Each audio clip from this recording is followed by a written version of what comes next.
He goes, well, why are you mad about that? I'm like, it's really, really, really boring.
You got stuck behind that freaking offense.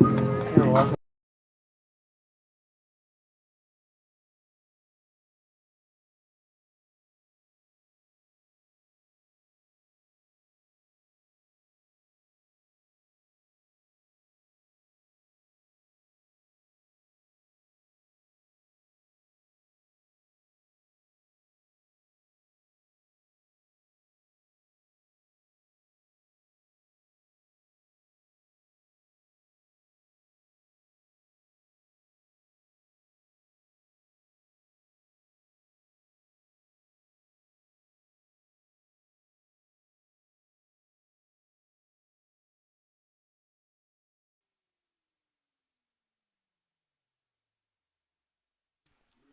And good afternoon from Bob Friesen Field on the campus of formerly McMurray College. The Routt Rockets at 4-1 are hosting the Camp Point Central Panthers.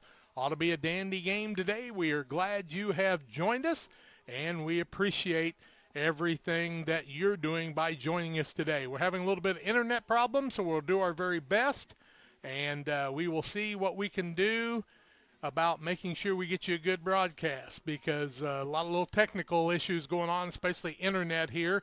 Routt's 4-1, Camp Point Central 4-1. Winner of this will win the North of the WIVC. They'll each one play one more game next week, and then they'll play the non-conference other half of the conference. And Grammel said she can't hear me at all, Tim. So we are working on trying to get everything figured out, and now she can. So we're glad to hear that. Kathy's doing some monitoring to make sure it's working. You can send me a text, 217-473-5151, where you're listening from, 473-5151. We'll come back and talk more from Friesen Field. It's the Routt Rockets hosting the Camp Point Central Panthers. We'll be back with more after these. Are you looking to streamline your banking? Great Rivers Bank has just what you need with our streamlined checking and savings accounts.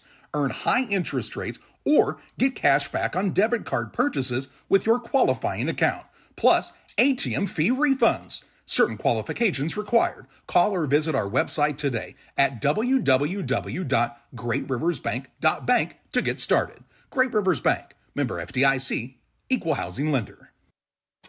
This month, Little Jess is celebrating our 55th year in business. And to show our appreciation, we're offering select new vehicles at just $55 over invoice, plus you get all the incentives. During Jeep Adventure Days, get a new 24 Jeep Wrangler Sport for just $35,700, pay $0 down and get a super low payment of only $389 per month. Save $11,561 on a new 24 Jeep Grand Cherokee Unlimited. During Ram Power Days, you can save $13,184 on a new 2025 Ram 1500 Crew Cab, plus never pay more if you don't have a trade-in. Little Jess celebrating 55 years. Best Systems Auto Sales, located at 802 West Washington Street in Pittsfield between Best Systems Car Wash and O'Reilly Auto Parts, is the place to go for your next pre-owned vehicle purchase. Check out this deal from Best Systems Auto Sales. This 2019 Jeep Compass Limited is priced to sell at just $22,500. With only 29,000 miles, leather interior, and new tires, this vehicle is ready to roll off the lot today. Contact Best Systems Auto Sales to take a test drive. 217-939-7664.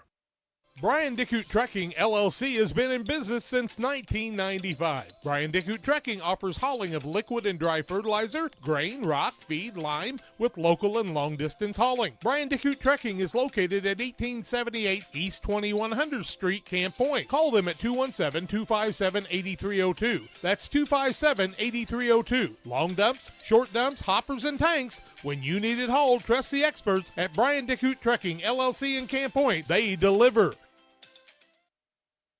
My name's Matt Keplinger. A lot of people call me Keppy. I've been a trainer now for 17 years.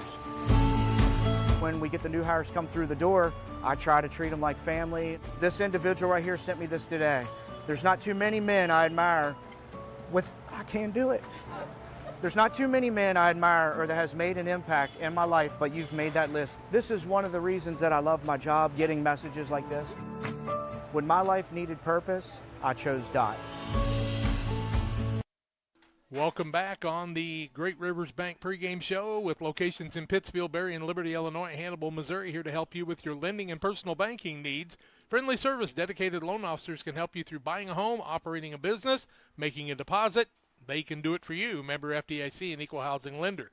Bob Ray alongside, and he's going to tell us about how these two teams got to their records that they have right now at 4-1 each. Bob? Yeah, good afternoon, everybody. Thank you, Jack, and good afternoon, Tim, and welcome to today's broadcast. The Routt Catholic Rockets are 4-1. We have a few common opponents, too, Jack. In Week 1, Routt Rockets played Calhoun right here at a home contest. They lost that one 19-37, which put them 0-1 and Calhoun 1-0 for the year. They then defeated North Green 61-6, Triopia 34-0, Beardstown 41-8. And Mendon Unity 44-0. In the last 4 games, Jack, they've only given up 14 points. That puts the Rockets at 4-1. Camp Point Central, their 5 games so far this year, they opened with North Green, winning that 69-0 at home. Lost a nail-biter to Calhoun in Week 2, 13-14. Then defeated Beardstown 41-0, Mendon Unity 35-6. And last Friday night in Mount Sterling, they defeated Brown County Hornets 30-14. Panthers have given up 20 points in their last 3 contests, Jack. Really a good contest last week for them. Routt ran away from Mendon Unity in their contest, a good rival for them. Thursday night games this week saw Moline defeat Thornton 56-3. Brown County beat Beardstown 57-0 in a WIBC North game. Quincy High School rated 5th in 7A, 6-0 now as they beat Galesburg 45-0. Those were Thursday night contests. It was Newton over Paris last night, 20-14. Also other games around the area of interest to us. We know Jacksonville lost a nail-biter to Springfield last night, and they'll play Quincy Notre Dame next week. Quincy Notre Dame won their contest over Lamphere 77-6. They're now rated 3 in 2A. With no multipliers, that's where they fall in, and they're really having their way in the Central State 8 right now. Play that big Jacksonville offensive line next week. Springfield defeated Jacksonville 36-29. Centralia, our old buddy Brad Guai, won 35-0 last night over Marion, who was 4-2 or is 4-2. They were both 4-1 coming into the contest, so a good contest there too. And of course, then my scores went away, and we're trying to get some of those back. We do know that Carrollton and Calhoun play today at 1 o'clock also. in some other contests, and we'll be kind of keeping track of some things throughout the day. In college football, the University of Illinois is off today, I do believe. They play Michigan next week in a tough battle. As you know, the Big 18 now is going to be a little bit different. Rochester defeated Eisenhower 55-0. Illini West got a big win to move to 3-3, 32-20 over Knoxville. Macomb lost in overtime 26-20 to a very good Farmington team. So there were some good games there. Belleville Althoff won in 1A 6-0, even though they're a 3A. They played Collinsville and won 54-14. Yeah, I said it, and I'll say it every time I get a chance. Pleasant Hill beat North Green 22-6 on their homecoming last night. Tri-Valley 47-6 over Clinton. It was Murrah Forsyth coming over and defeating Pittsfield last night. I think it was a 50-6 score, if I do memory served me correctly. 50-8, I should say, my mistake. But one of the last games at Boschel for the year, 50-8. And those are some of the contests. St. Joe Ogden moved to 6-0 with a 38-19 win over Bloom Central Catholic in other contests last night. We're going to focus on the Routt Rockets in their dark uniforms with gold helmets. They're dressed to the nines today. The Panthers will be in their whites, and I bet you they got old gold numbers again, and that'll make it fun for us too. But Bob Ray's got good eyesight, Tim's got good eyesight, and I will do my very best too. If you're having trouble with it buffering, go out and come back in again and see if you can get it to reconnect a little stronger as we're fighting some internet things here at Bob Friesen Field. This is the Great Rivers Bank pregame show. Jack Hall, Bob Ray, Tim Hall, Jacob Hall running the camera today. It's a beautiful day for football. We'll take a break. More comes your way after these. From bag to field to bin, Prairieland FS is your home for quality seed. We treat it right here at one of our local facilities, deliver it right to your farm, and then provide the propane to fuel your bins. Have confidence in what you're putting in your engine with our energy specialist. They're focused on maximizing power, fuel efficiency, and engine protection to keep you going. We're neighbors serving neighbors. Prairieland FS, your leading supplier of choice. When it comes to financial planning, most financial companies focus on your income. At Northwestern Mutual, we focus on your outcome. That's why we know what it takes to succeed both on your balance sheet and in your life. It takes the right financial partner who looks at where you are now and where you want to go and design a financial plan to take you there so you can achieve the life you're after today and every day after. Focus on your financial outcome with Northwestern Mutual. Contact Sheila Davidsmeyer today. Her office is located at 311 West Washington in Pittsfield, Illinois, or visit SheilaDavidsmeyer.nm.com. The Northwestern Mutual Life Insurance Company, Milwaukee, Wisconsin. Sports families, come check out Central Valley Sports, the new facility in town. Located 3 miles south of Winchester at 520 Winchester Glasgow Road. Batting cages, pitching mounds, pitching machines, and more. Open to all ages and skill levels. The facility is available for team rental, individual membership, and family memberships. Be sure to check out the Central Valley Sports Facebook page for more information and stay up to date on individual lessons and camps offered throughout the year. Fostered Farm Equipment has served our community since 1986, carrying the quality brands you know and trust. Now in our second generation, we are proud to continue our family's legacy of quality customer service from showroom to field. We offer new, used, and consignment sales, so whether you're working 1 acre or 1,000, we have something for every operation. Our customers work hard. That's why we work hard to keep America's farmer in the field and not in the shop. We look forward to serving our community and customers for decades to come. Every day, banks touch every corner of our lives. They support us when we turn life's goals into accomplishments. Goals like opening a small business, buying a home, planting a crop, having a baby. From your first car to life after retirement, Central State Bank is there for all of your life's milestones. CSB is central to your banking needs. Visit us in Clayton, Kinderhook, Pittsfield, Pleasant Hill, and Quincy, or at csb123.com. Central State Bank wishes all of the teams well on the hardwood this week. All right, I want you to stop and think for a second of something you might need for the fall.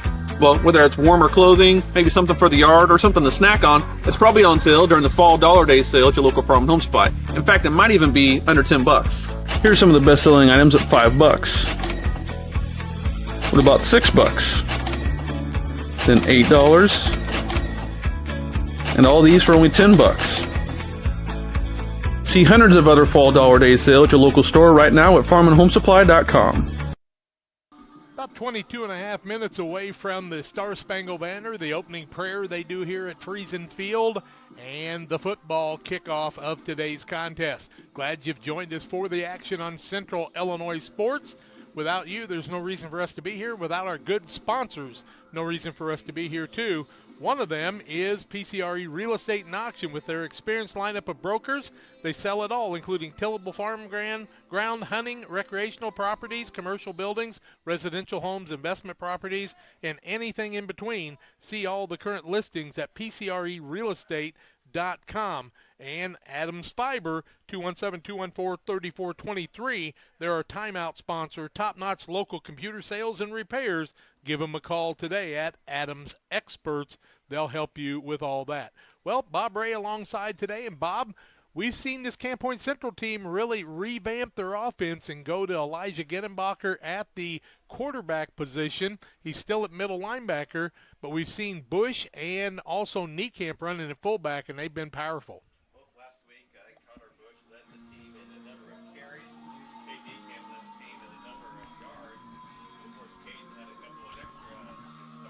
Awards because he had 3 carries and 2 touchdowns of those. One of those, the longest run in the state of Illinois, according to Brad Dixon, over 80 yards last week against the Hornets. So Caden's loving some run at the fullback spot, and I know that Brad and Casey are still trying to figure out how best to utilize Elijah from that quarterback spot. They like his experience, they like his stability there, Jack, and it's a big part of a successful run offense, a strong, stable quarterback. As we look at this field from 2 years ago, though, Tim reminded me as we walked up here, on the west end of this end zone, Nick Moore kept the ball, went in, and hurt his ankle, and we didn't see him for about 3 weeks. You don't want to catch injuries in week 6 because it'll be towards the end of the season before you get back. That's right, and we luckily had a very capable and quality replacement with Gavin Blewett, who came in and won the next 3 games for the Panthers. They were a little cautious with Nick, but we've had some great games here. I remember, was that just 2 years ago also, Jack, when Drew had a pick off and ran it back a long way to kind of stem a Routt rally that was going on. But no doubt Routt has played well against us on this field, and we know they're highly motivated for success today. Well, and one of the big differences as we look at these two teams, Camp Point Central lost so much experience in that defensive backfield with Drew and Gavin and Nick and others. It's hard to replace, especially when you're going against a big gun like Kellen Creviston. Well, he's an all-state returner. Had throws, 1,400 yards already this season through 5 games. So that's nearly a 300-yardage clip. And I know he's going to be ready to wing it here on this beautiful Saturday afternoon. And he's got a strong core of experienced receivers to throw to as well, Jack. I was really interested. I was watching Muddy Rivers late night last night, and they talked about Eli Olson being 6'6", 6'7". Well, he's about 6'4". I watched him play basketball, so I knew he wasn't 6'6", 6'7", but he's kind of one of the keys. And along with him, they've got the Lodeman boy in Jace, who's 5'10", 170 pounds, and a senior that go out and get the ball. They and Creviston have been working together for quite a while, and they are going to kind of set the stage. We're going to take a break. We'll come back and have the Farm and Home Supply starting lineups for you, so you'll have them ready to go for our broadcast. The Panthers are walking up towards the field, and we're back with more after these. When you're ready to restock your pantry, go to Kay's Family Food in Camp Point, Illinois. Open 7 days a week, 7 a.m. through 8 p.m. Be proud, Camp Point area. Kay's Family Food is the only locally owned grocery store in Adams County outside Quincy. Delicious donuts daily, great lunch specials, fresh cut meats, fresh produce. Kay's Family Food are committed to the area and the school. When you support your local store, they can support you and your school and community. When you need to restock, think of Kay's Family Food, 593-6814. For delicious, authentic Italian pizza and pasta, it's Gianni's Pizza on the Square in Pittsfield. From delicious appetizers to a wide selection of specialty pizzas and pastas, Gianni's has something everyone will enjoy. Take advantage of the Gianni's Pizza Special, where you can order any extra large pizza and receive a free small one-topping pizza. For carryout or delivery, call 285-4002. That's 285-4002 for Gianni's Pizza on the Square in Pittsfield. Helena Agri, Camp Point, Illinois, is a proud sponsor of the broadcast of Central Illinois Athletics. For all your seed, fertilizer, and chemical needs, the experts at Helena Agri, Brian Obert, Dustin Roskamp, and Matt Hughes, are the guys to call. Let them show you the best seed, fertilizer, and ag chemicals to make your farming operation a success.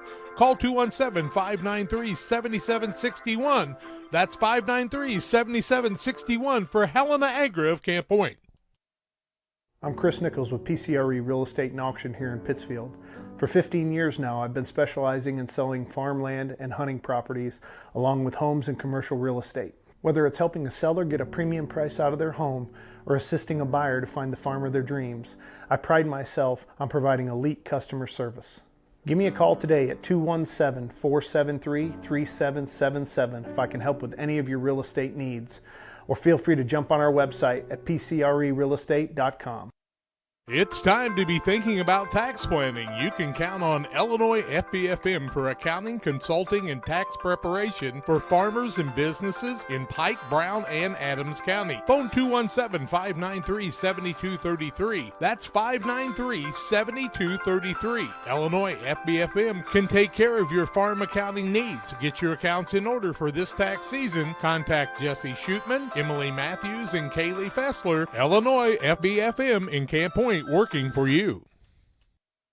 One size fits all. That may be all right for an adjustable belt or cheap sunglasses, but when it comes to your financial needs, no one wants a one-size-fits-all strategy. Derek Harris is your Pike and Adams County area Edward Jones financial advisor. Derek Harris's most important goals are yours. That's why Derek will take the time to understand your needs so he can recommend personalized strategies with your goals in mind. Contact Derek Harris today at 217-222-7173. Knowing you, that's how Edward Jones makes sense of investing. Member SIPC.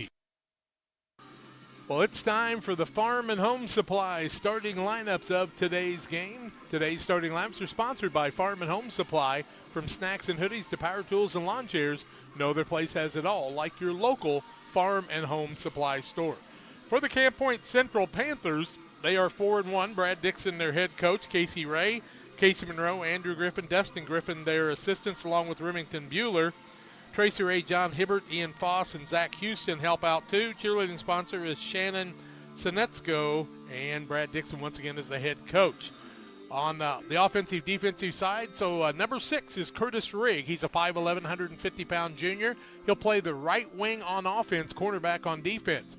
Number 9 is Zach Ware. Zach is 6 foot, 180 pounds, and a junior, so a couple of juniors in those wingback positions. He's the left wing, inside linebacker also, and he wears the number 9. Marco Rodriguez is the kicker. He's also a return man and a backup running back, and he is a 5'6", 135-pound junior. Cale Niekamp is a free safety. He is a backup quarterback, 6'1", 180, and a freshman. Tate Eichen, when they use the wideout, is number 24. He's a split out. He is 6'2", 160, and a junior. The tight end is Roland Sinitsko. He is number 25, 6'1", 140, and a senior. Nate Peters is a backup running back after coming back from that injury. He is a cornerback, 6'1", 195, and a senior. Connor Bush will be the fullback today. He wears the number 30, 5'10", 175, and a senior, backup linebacker. Elijah Genenbacher will be the quarterback and middle linebacker, wears the number 33, also a punter for this team, 6'2", 220, and a senior. Inside linebacker is Jasper Flessner, number 35, 6'2", 180, and a junior. Outside linebacker and tight end is the freshman Colin Bachhold, 6'2", 205, and in his first year of high school. The defensive end is Caden Niekamp, backup fullback, 6 foot, 215, and a junior. When he's on the field, get ready for action for him. Right guard on the offensive side is Braden Hummer, 62 is his number, 6'2", 185, and a junior. Left guard is Jace Wallace, outside linebacker 2, wears the number 65, 6 foot, 180, and a senior. The left tackle is Nathan Post. He's also a defensive end, wears the number 68, 5'11", 245, and a senior. Right tackle is Jack Weiss, number 74, plays backup nose tackle, 6'1", 280, and a junior. And the center is Jaden Summey. He's been there for 2 years now. Backup defensive end, wears the number 75, 6'1", 225, and a senior. Nate Peters, Caden Niekamp, Marco Rodriguez are some of the return men. The Routt Rockets are 4-1 on the season. Their head coach is Barry Creviston. Assistants are Jim Huffman, Colin Bedingfield, Dylan Marshall, Chase Creviston, Alex Cosgrove, Nick Cosgrove, Josh Ferris, Joe Sotero, and the athletic trainer, our old buddy Chris Serdersky. At wide receiver, and they'll list about 5 of those, so we'll tell you about all of them. Wearing the number 1 is Samuel Long. He's a junior, 5'10", 180. The defensive back and wide receiver is number 2, Eli Olson, the main target, senior, 6'4", 175. Running back is Charlie Allen. He's done the bulk of the ball carrying. Wears the number 6, also a defensive back, a senior, 5'10", 175. The quarterback is Kellen Creviston. He does not play on the defensive side. About 1,500 yards passing so far this season. Wears the number 7. He's a senior, 6'3", 175. Tight end and defensive back is Dalton Brown. Wears the number 8. He's a junior, 6'2", 175. A wide receiver and a linebacker is number 20, Owen Gennart. He is a junior, 6'1", 170. A wide receiver and linebacker is number 21. The wide receiver and linebacker is Declan Leahy. He's Buck's boy. We know him well. A senior, 5'10", 180. Also at fullback and linebacker, number 28, Gavin Sheehan, a name that pops up at Routt all the time. He's a junior, 5'10", 180. Right tackle is number 54, Trey Giles. He's a defensive end, also a senior, 6'3", 195. The right guard is number 55, Adam Huffman. He's also a linebacker. He's a senior, 5'10", 215. The left guard is number 62, Aiden Meyer, also a defensive end, 6', 225. The center is number 66, Cannon Creviston, the brother of the quarterback. He's a junior, 5'10", 195. Right tackle, number 68, Henry Ravi. He is a defensive end, also 6'7", 215 is Ravi. A defensive tackle is number 74, Brent Burton. He's a junior, 6'4", 310. And a wide receiver, one to look out for, number 88. He's also a linebacker, Jace Laudeman, a senior, 5'10", 170. Those are the 4-1 Routt Rockets taking on the 4-1 Camp Point Central Panthers and the Farm and Home Supply starting lineups. We'll take a break, come back with more on the pregame show. It's the Great Rivers Bank pregame show. We've got an interview with Mike Pritchett on my Facebook page. If you'd like to check that out, more comes your way after these. Game Masters Outdoors in Quincy is your ultimate destination for game cameras and hunting gear. Discover top-notch game cameras to elevate your outdoor experience. From firearms and ammunition to optics and outdoor equipment, we've got you covered. Enjoy free shipping on most orders. Browse our vast selection of high-quality gear and find everything you need for your next adventure. Visit GameMastersOutdoors.com today.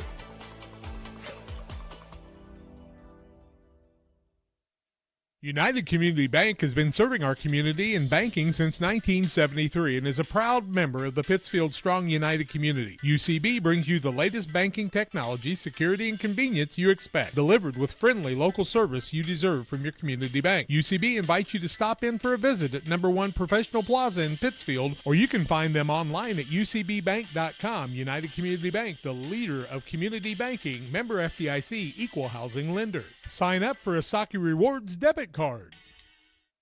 At Logan Agri-Service, we believe that every seed holds the promise of a thriving future. Our commitment to quality and excellence is as strong as the roots we help you grow. With decades of experience, our dedicated team understands your unique needs. From cover crops to premium seeds, we have it all. But it's not just about products, it's about partnership. We're not just sellers, we're your allies in growth, your consultants in success. Hello, everyone. Welcome to the beautiful and historic city that is Pittsfield, Illinois, a community that feels like home. Home to over 4,000 residents, a progressive and growing community serves as an amazing place to live, learn, work, and play.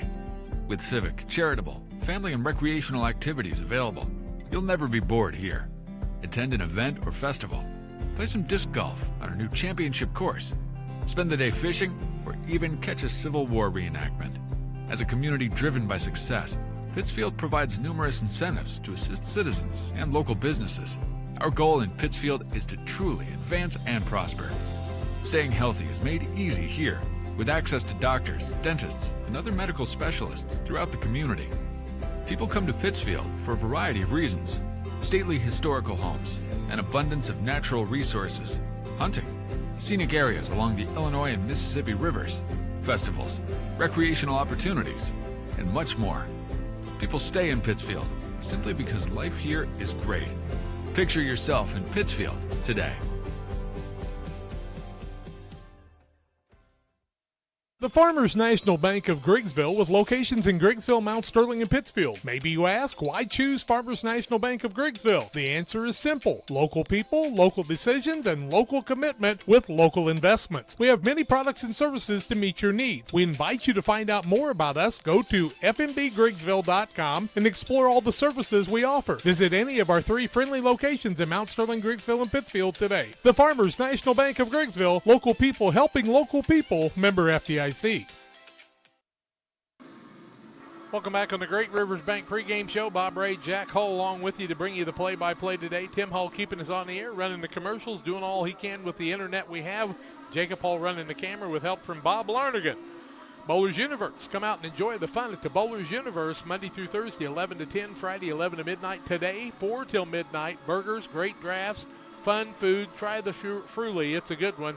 Fun, food, and friends at the Bowlers Universe. And Pike County Express, your local family-owned newspaper serving Pike County since 1991. Check it out each Wednesday on a newsstand near you. Well, Rodney Griffin told me this week at Little Jess he knows what I'm going to say all the time. So I'm going to try to trip him up a little bit, Bob, and come up with some new things. I mean, there's only so much you can say when somebody goes to the line of scrimmage, right? I guess that's right, but it's a sunny Saturday afternoon, Jack, so all things are new.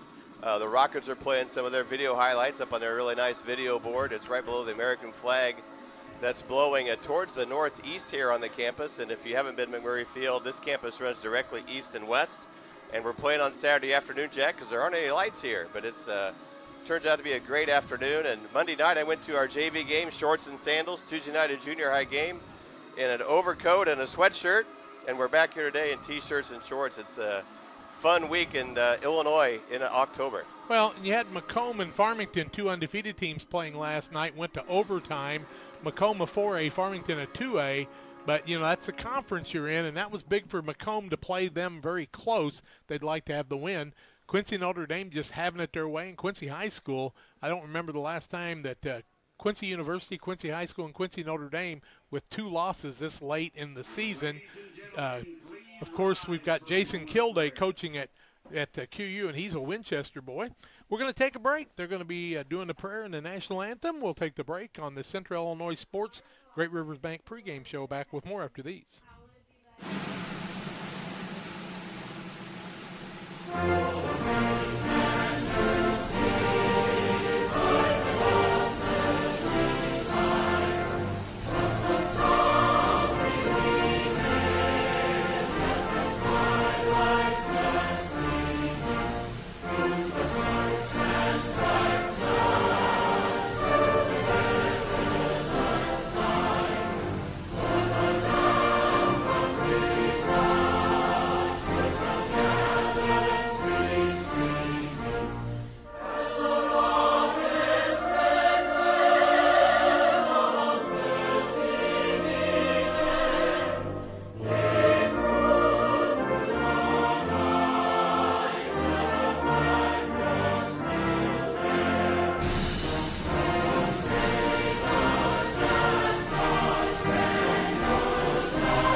Beard Implement Company, your local Case IH dealer, proudly serving farmers since 1937. We know how important it is to your operation to keep you running. 4 convenient locations in Ashland, Arnsville, Pittsfield, and Hannibal, Missouri. Beard Implement Company, our people, your advantage.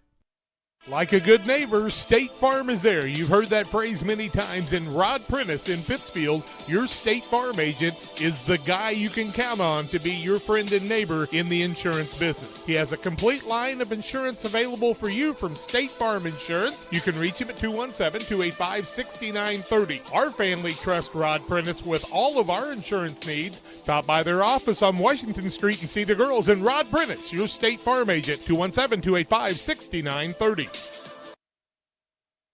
Well, thank you for the prayer and the national anthem from the Routt Rockets contingent. We were here for the Calhoun Routt game to kick the season off. Much bigger crowd there than today. Of course, Calhoun's at Carrollton today. That'll take part of that crowd. And the purple smoke comes a-flying with the moms and the cheerleaders. And the Routt Rockets will make their entry onto the field. And it says, "Tackle Cancer." That's a nice tribute by the cheerleaders, and congratulations to them. I told Barry Creviston when I talked to him yesterday, he is very fortunate to have this facility. I think this is really some place for them to call home, Bob, and that really makes a difference than playing at IC and other places. It is. We've played around a few times at other fields, and this is a great spot, and everybody likes to have their home turf. And this field's in great condition, and plenty of room available for our Panther fans on the far side of the field too, Jack. Big one here because the winner of this one can get one step closer to maybe hosting a home game in the playoffs, and that's important for both these teams. I don't know that Rout's ever hosted a game here. Of course, the Panthers have over the years, and 2.4 seconds away from being undefeated, but they're not, and the Routt Rockets would like to give them their second loss and win the North Championship and take that away from Camp Point Central, who's pretty much controlled it. We've had a good run, Jack. These various teams in the North come and go with their strength. The Panthers have had a strong run for a decade here. This year, certainly the Routt Rockets at 4-1 with a lot of returning seniors are ready for their shot at the North Championship. When I take a look at Camp Point Central, I mean, it all started with, quite honestly, the Reed boys and bringing in this young coaching staff. Then when Dixon took it over, they've really been formulating things. Maroa does the same type thing. Lena does the same type thing.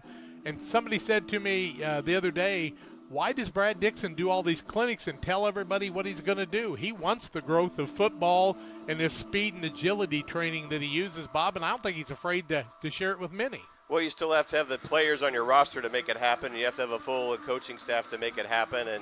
And we know, Jack, in our advancement last year, you have to have a few balls bounce your way, too. So today the Panthers are going to start. They won the coin toss. They deferred their choice to the second half.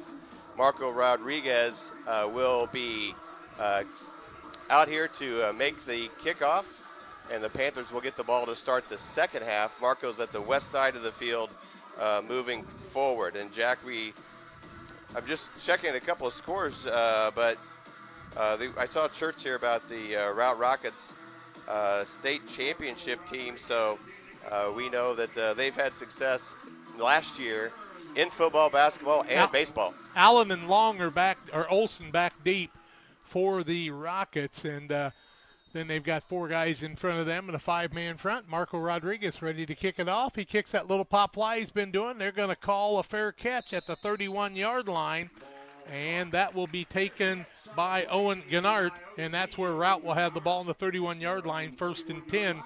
What do you think about that fair catch on that football? Do you think that's a pretty good idea? Well, it's not very deep, and so Routt starts the ball, plus 30. That's a good place to be, and you avoid any type of potential problems. Pike County Express, your family-owned newspaper serving Pike County since 1991, and then Damon Emmerich, Great Rivers Bank, here to help you with auto, residential, commercial loans, 285-4404. Creviston in the gun. He has got Allen straight behind him, two wideouts on either side. He's going to be wanting to go to the air quickly. Gets it back to pass in the early going, little quick puncher, and he completes that pass to Lodeman. Lodeman's going to get the ball all the way out to the 40-yard line. It'll be a gain of 9 and a 2nd down and 1. And the Panthers were playing him a little soft on the linebacker and the defensive back that time as they went right at Curtis Rigg. Jack, you got enough boxes available on my stat sheet for this today? What's that now? You got enough boxes available on my stat sheet today, do you think, for the number of passes we're going to throw? Well, if not, we'll use the next line, of course. I agree. 2nd down, a long yard to go from the 40-yard line. Wide out on the left-hand side. Guy pulls some pads off. I'm not sure exactly what all he's pulling off. Pulling his card off. Now he's going to have to figure out how to put it on. Creviston back with two backs in the backfield with him. The second one of those is his fullback in Sheehan. They give the ball to Allen. Allen on the outside, caught right at the line of scrimmage. In fact, he'll lose a half a yard as a familiar name in on the tackle that time. Caden Niekamp in the backfield for the first tackle for loss by the Panthers for the day. That'll be a key for the Panther defense to keep that Routt offense on their heels. Sam Long comes into the game. Coming out now is Gavin Sheehan, the fullback. No huddle offense in the gun situation for Creviston. We are underway at the 11:35 mark. A lot of action already in the ball game. Creviston with a three-man rush. Here comes the rush. Not going to get him there. Wide open on the outside is Eli Olson. He's going to run out of bounds in Panther territory at the 47-yard line. 11 on one side, 3 on the other. Call it 14 and a 1st and 10 for Routt. Their first down of the ball game, and Olson was able to get wide open there, and you do not want to let them that open, do you, Bob? 2 for 2 by Kellen Creviston and 23 yards already. What do we got going on? Oh, just resetting the clock. chains, No. The clock's at 11:54. It went back to the beginning. It should be at 10:50 instead of 11:50. We're playing an extra minute, and so they got to fix the clock out there. We got clock issues because it says 11:40 on the clock. You might tell them running next door that they need to reset that. We're going to play an extra minute. Man in motion. Creviston gets the hike from center. Back to pass. No pressure as they're really pushing the man out. Creviston's going to run. He's going to gain a couple of yards. He'll get it down to the 46-yard line, give him a gain of 1 on the play, and a 2nd down and 9. And they're double and triple teaming Caden Niekamp now. Just a 3-man rush for the Panthers. I'm anxious to see if they'll shoot a linebacker pretty soon. 11:25 left in the quarter. It should be 10:25 as we've added a minute to the ball game somehow. 2nd down, and we'll call it 9. Colin Bockel to the first tackle for the Panthers on that run, Jack. Creviston back with Long with him. I don't know how the clock got an extra minute, but it did. 4 eligible receivers. Now they'll even start the running back. Looked at him, going to throw the ball across. Olson gets it. He'll be knocked out of bounds after a very short gain. He'll get the ball right to the 44-yard line, give him a gain of 2. And in 4-down territory, it'll bring up a 3rd and a long 6, short 7. Should be 3rd down and 6. Creviston goes no huddle again. Panthers defense, no time to adjust here as Coach Dixon has to make things happen. A little pressure in the backfield that time, although a short pass play put together by the Rockets. And you're going to have to get to Creviston to slow him down a little bit and find Olson. Starting a man in motion in Leahy. Now he'll work to the right-hand side. 2 men to the right, 2 to the left, and Routt will call the timeout. No, they're resetting the clock, and it went back to 12 again. So we have now went back to 12 twice. When it gets down to about 10 minutes, it's reset, and the clock actually should be at about 9:47 right now. But we played an extra minute already, and now it's back at 11:20. It should be like at about 9:47 is where it should be at this point. 11:20 is clearly not right, Jack. We've had 1, 2, 3, 4, 5 offensive plays already, and a couple of those were out of bounds. But yeah. But the clock reset. When it got down to 11, it reset to 12, and then it did it again just now. So they've got a clock malfunction, and something you don't want is to not have a clock on the field. I've seen that happen before, and that makes it tough. Coming across is Laudeman to visit with the man who's guarding him and Curtis Rigg. What do you think they're talking about, Guy? You know, I don't think the officials saw the first time it reset, did they, Jack? No, Nobody they did. got a hold of that, but they did this time. Nope, they didn't. But I feel like Curtis Rigg and Laudeman are exchanging play cards, just like you might exchange pins at a meet and greet. So, like at a Little League tournament? Yeah, there you go. It should be 9 minutes, 47 seconds. But they're not going to set it at that. They're going to leave it at 11:01. So we have played 3 minutes, and we have 59 seconds off the clock so far. Gosh, Jack, it feels like February 2nd around here. It seems like Groundhog Day. Are you telling me that? Bob, I did bring you some water today, by the way. Very good. Thank you. Well, all right, but it's still 3rd and 6. We know that, Jack. Yeah, Creviston 3rd and 6, 4-down territory in Panther territory at the 44. Wideouts all over. Back to pass. A little bit of pressure. Creviston across the middle finds his man out of bounds with 1 step. Catching the Olson catches the ball, goes out of bounds at the 42-yard line. He'll gain 2 and bring up a 4th and 4. Kind of thought Olsen would try to stay in bounds and turn up and get that first down, but he did not that time. I wonder if he thought he was already at the marker or something, Jack. But if we got a 4th and 4. I think he knew he had a Panther creeping up on him there. Maybe. 4th and 4 is what I see, Jack. How about you? Yeah. 4-3, 4 linebackers. They move a guy up. Back to pass is Creviston across the middle. Got pressure, running out of the pocket. Kind of down, throws an incomplete pass, and Routt has run out of downs. It'll be Camp Point Central ball in very good field position for the Panthers at the 42-yard line. That comes at the 10:40 mark. That ought to be about 8:40, but we're okay.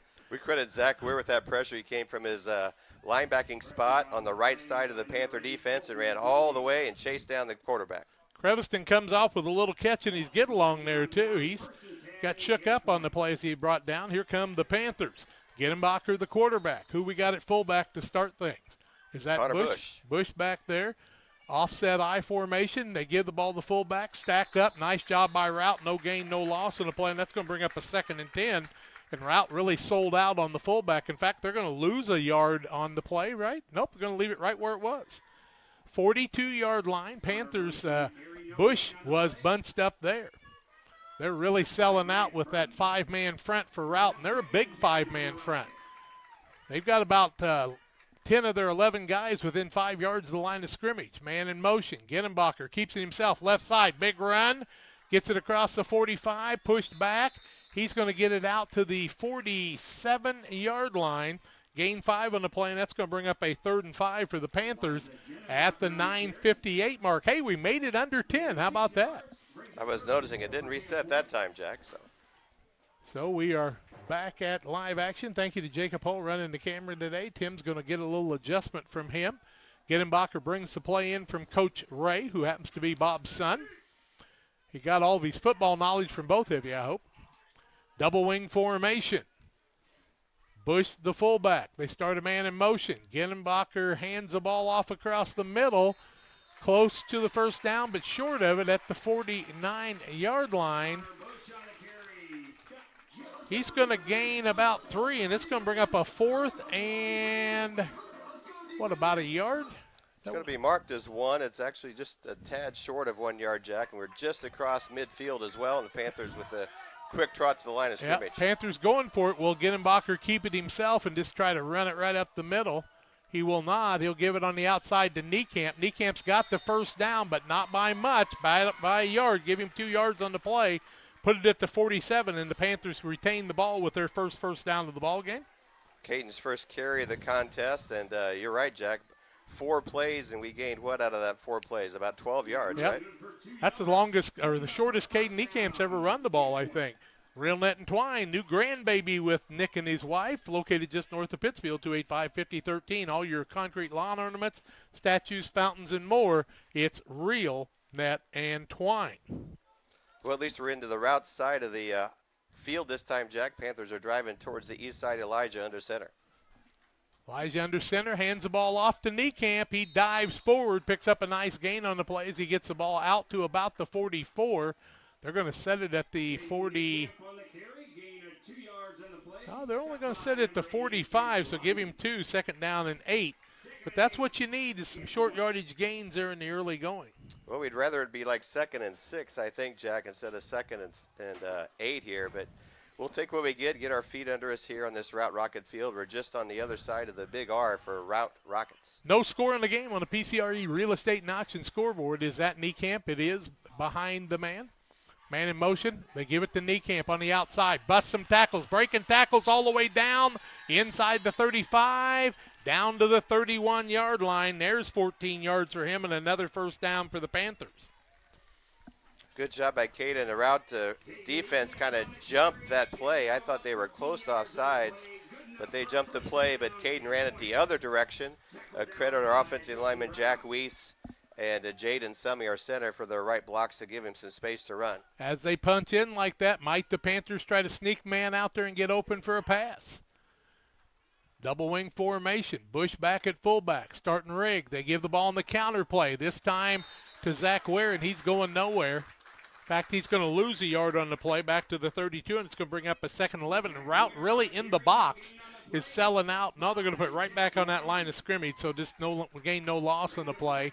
Ware's first carry of the game, I do believe. Well, our linebacker on this side, 88, Josh Lodeman, is really chomping at the bit to get across that line of scrimmage, and that time it worked and stopped Zach Weir at the line of scrimmage. See what the Panthers have in store now with their big offensive line. Gettenbacher, the quarterback, got Bush behind him. Wings on each side. Rigg on this side, Weir on the other. Gettenbacher starts a man. Everybody seemed to start. Gettenbacher gets to the outside, wrestled down there, and he's going to be taken down. No gain, no loss. It's going to bring up a third down and call it 11 now as he's going to lose a yard on the play back to the 32-yard line. In fact, they take it to the 33, so make it a third down and 12. That's the thing about Gettenbacher. He's got to turn like that. It's not like running forward from that fullback position.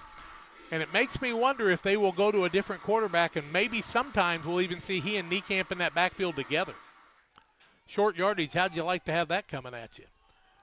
Bush behind Gettenbacher. 6 minutes left in the first quarter. Man in motion. Routt was offsides, no call on the play. Outside, inside, running the ball back down the original line of scrimmage is Weir. It'll bring up a 4th down and 10 from the 31-yard line at the 5:42 mark. So give him 2 yards on the play. And Rout's really selling out here. I'm not so sure a little quick pass wouldn't break people open here. What do you think? Well, they've got a lot of purple shirts inside the 5 yards from the line of scrimmage and also inside the hash marks. We got Nate Peters coming in, Zach Weir coming off. Did I see Gettenbacher bring the play in, and the fullback is Bush. Double wing with Peters now on the left side. Man in motion. Back to pass. Gettenbacher looking across the middle. It's going to be picked off. Rout's going to get the ball and get good field position as they're bringing it back. Still bringing it back about midfield out to the 49-yard line on the interception. Gettenbacher never had a hand on the ball real firm, and it was picked off. And who's the man that picked it off? 8 for the Routt Rockets, Jack. Number 8 with the Dalton Brown. Yeah, that ball just never had a lot of zip to it out of Elijah's hands, and Rout's got it back about where they were when they ran out of downs on their first possession, but they've got a little more momentum this time. Yeah, from the 49-yard line, their best field position, it comes at the 5:02 mark on this long first quarter. And when I say long, part of it's because of the clock. Pike County Concrete, when you need concrete for your next job, give Pike County Concrete a call, 285-5548, Pittsfield and Jacksonville, and Rout's come up with a good game plan, and they're making it work right now. Creviston in the gun. He's got Allen behind him. 3 wideouts on the left, 1 on the right. Panthers with a 3-man rush. They made a little pressure on him the last time. Man in motion from left to right. Now a whistle on the play, and that's delay a game against Routt, and they'll lose 5 yards, and they'll bring up a 1st and 15, first penalty of the game. What other clock-related issue here in the first quarter, Jack? I wasn't watching the play clock. I can't see it, wherever Routt, it is. Routt just took over possession. It's unfortunate they end up with that penalty. Now they put it back at 40. I think there you go. It's supposed to go to 25, and they did. First penalty of the contest for 5 yards. Yep. Routt with those 3 wideouts this side, 1 to the right, a man right behind Creviston. Man in motion, left to right. Creviston back to pass. Niekamp trying to get at him. Got a little pressure. Hit right at the catch on the play was the freshman in Niekamp. Intended receiver that time for Routt was Declan Leahy, and it's incomplete. Boy, perfect timing by Cale that time just to separate receiver from the football, and that's a tough play when you're coming from the back, but Cale got it right that time, Jack. Good hit. Good hit by the freshman there. Play clock did not get started real quickly this time, and now it's still in the 20s, so Routt does not need to be in a hurry. I'd want to shorten the game a little bit if I'm them. Creviston starts that man in motion again. That man is Leahy. Back to pass, looking to the right. Finds a man out front. Going to be hit as he catches the ball, then taken down on the play. That's Jace Lodeman. Lodeman's going to get the ball to 47-yard line, gain 3 on the play, and it'll bring up a 3rd and 12 as Lodeman gets a catch on the play at the 4:52 mark with the clock ticking down here in the first quarter. When we started at 12, we got to 11, we went back to 12, we got to 11, we went back to 12. They took about 30 off of it, and now hopefully it's working. A little change on the Panther defensive line now. They're trying to get some speed in there to put a little pressure on, and it looks like a four-man fronter. They're walking a linebacker up here. Dylan Mountain comes in as one of the also cover guys. Cale Niekamp still deep at the 40-yard line as a safety. Panthers are really close on this pass, so you got to watch out a guy get behind you. Now across the middle, they throw one up for grabs, and it's going to be caught for the touchdown by Lodeman. He turns around and taunts a little bit. It'll be a touchdown from the 47, 53 yards on the pass, and we do not have the replay on that one, but that was a great pass, and Lodeman got behind everybody and caught the pass for the touchdown. It comes at the 4:10 mark. Nice play that time by the Routt Rockets, and they got by the defenders. I thought the Panthers were playing a little bit too close, and they got caught on that play. Lodeman ran by him, and when he caught the ball, he turned around and kind of shook the ball at him. And, you know, there are officials that will call taunting on that. That's not a good look. Now the Rockets will try the extra point. 65's the kicker. That's Brock Runyon. The hold is a good one. The ball is down. The kick is up, and it looks to be good. 7-0 Routt. 4:10 left first quarter. Back with more after these. Are you short on time or budget, but your family is hungry? It's time for the Maya Authentic Mexican Restaurant in Pittsfield. Try the Maya Special, a crowd favorite. Delicious grilled fajitas, steaks, nachos Mexicano, salads in a tortilla bowl, the tastiest salsa and cheese sauce around, and the fastest service anywhere. You can afford it. It's the Maya Mexican Restaurant on Washington Street. Call ahead with your order and you can pick it up in the drive-thru, 217-285-4526. The Maya Restaurant in Pittsfield. For nearly 40 years, the Niebuhr Funeral Home has been serving our area with professionalism and compassion. This is our business, our hometown. You can be assured we take great personal pride in serving your family in your time of loss. We're locally owned. We're your friends and neighbors. We care about you and your family. Niebuhr Funeral Home, with locations in Pittsfield and Barry, serving our community with compassion and respect. 5 plays, 51 yards, started it at the 5:02 mark, finished it at the 4:10 mark, so 52 seconds on that play. And the big one went to Lodeman as he found 53 yards the distance from Creviston and takes it in. The kick after by Runyon's good, and it's a 7-0 Routt Rocket lead here in the first quarter with 4:10 left, and the Routt Rockets are trying to get fired up on the sidelines. Well, that touchdown is set up by the turnover. The turnover is set up by the failure of the Panthers to move the ball on first and second down and force them to pass. Rockets scored. Yeah, Routt came to play. Kicked the ball deep. Good kick here. He's waving his arm. Do not wave your arm. They'll call that a fair catch. They hand the ball off on the left-hand side, and they're going to call a fair catch. That guy waved his arm, and that's what they're going to call. I knew that's exactly what was going to happen. You cannot wave your arm like that. They're going to call that a fair catch, and that's what I would have done. Marco Rodriguez put his arm up and waved like I'm going to catch the ball, but I knew they were calling that a fair catch, and the Panthers are going to have it deep in their own territory, and that ball is going to be all the way back at the 3-yard line, 1st and 10 for the Panthers. Boy, that's a tough error in judgment there. We would have had the ball up at least to the 20 or 25-yard on that return. Instead, we're back at the extra point line. That was not using your head at all. Once Routt had done that, the referees are looking for that fair catch. You know you don't want to catch it there, so I think the official over-emulated that, but it's really not a bad call. 1st and 10 for the Panthers, 4:06 left in the quarter. People telling us that the line judge has the official play clock, but I don't know about that. They use that play clock a lot. Gedenbacher gets the ball to the fullback, across the middle. Routt stacking him up there. Looks like a gain of about 2. Is that Bush on the play? It was. He loses his helmet, so he's going to have to leave the game.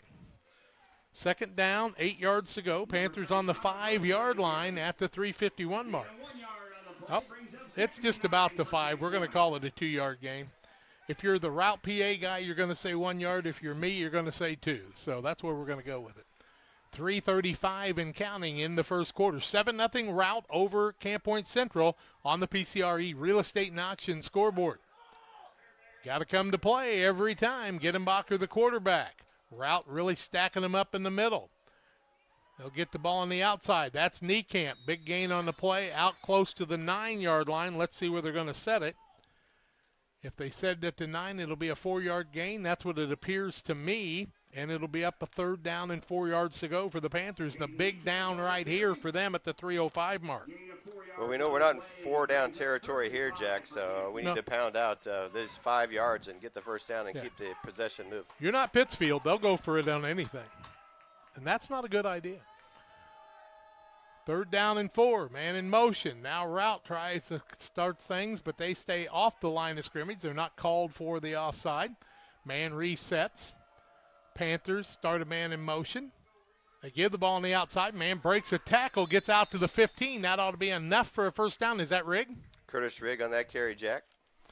Gets the ball to the 15 from the 9, give him 6 and a first down for the Panthers and a little bit of breathing room at the 2:35 mark. Coach Ray will give the play to Ginenbacher.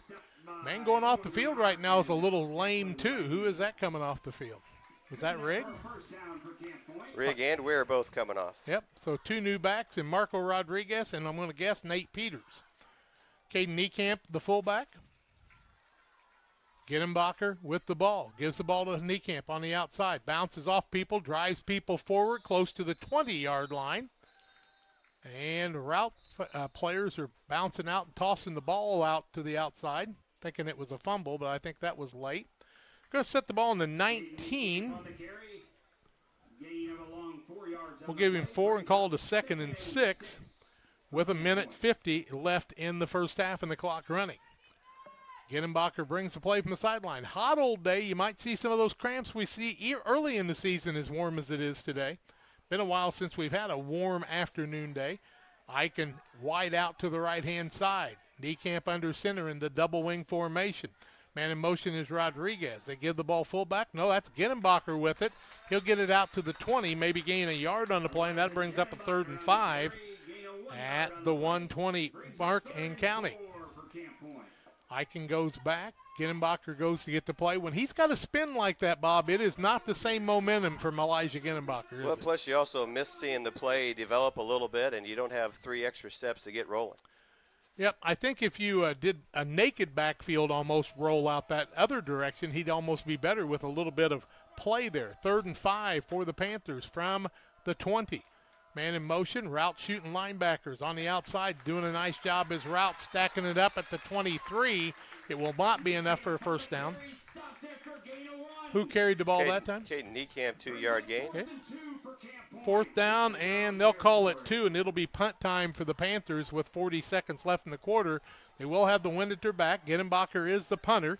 Back deep is Charlie Allen. He'll be just inside Routt territory at about the 43-yard line. See what kind of a punt the Panthers get here. Rout's been super aggressive on the defensive side so far today. Bad hike from center. Ginenbacher's got to go back and get it. He'll run with the ball. He'll punt it now and get a good punt off. And everybody just died on the play, punted out of bounds. Good job by Elijah making something good out of something bad. And where are they going to mark it? On the 40-yard line of Camp Point Central after the punt, and that's where Rout's going to have it 1st and 10. Short yardage with 11 seconds left in the quarter, leading by a 7-0 count. It's been all Rockets so far in the first quarter. Well, they had a little trouble finding the right spot after that punt went out of bounds, but I think they have settled on the 40-yard line. Rockets again. This is their 3rd possession, and this is the shortest field in all 3 for them to start. We are not running replays today because of the lack of internet. We don't want to affect the actual game feed today, so we're doing the best we can do with that. 1st and 10 for the Rockets, and they're looking to pounce again with wideouts on both sides. Dalton Brown is the wideout on this side. Olsen the wideout on the other. Shotgun formation for Creviston. He starts the man in motion. Now gets the hike from center. Hands the ball to Allen on the outside, and he's going nowhere. He's going to lose a yard or 2, and those linemen eat that up very quickly in Ginenbacher and Niekamp. He's going to go back to the 42-yard line, lose 2 on the play, and bring up a 2nd and 12. You know, the last possession, right before the touchdown, they ran it. Oh, we're going to go to the quarter, Yep, Jeff. we're going to go to the end of the quarter here. After 1, it's Routt 7, Camp Point Central nothing. Second quarter play-by-play after this. Cedar Lake Campground has been owned and operated by the Kramberg family for over 50 years. Located off of Highway 24 between Coatesburg and Camp Point, Cedar Lake Campground is a quiet family campground that you're sure to enjoy. With 60 RV spots with water and electric and our 5-acre lake, it's a perfect spot for a weekend spent fishing, spending time with family, and join the great outdoors. Find out more about Cedar Lake Campground on Facebook or call 217-455-4602. Your Jeep, truck, and SUV are only as good as the tires and rims they run on.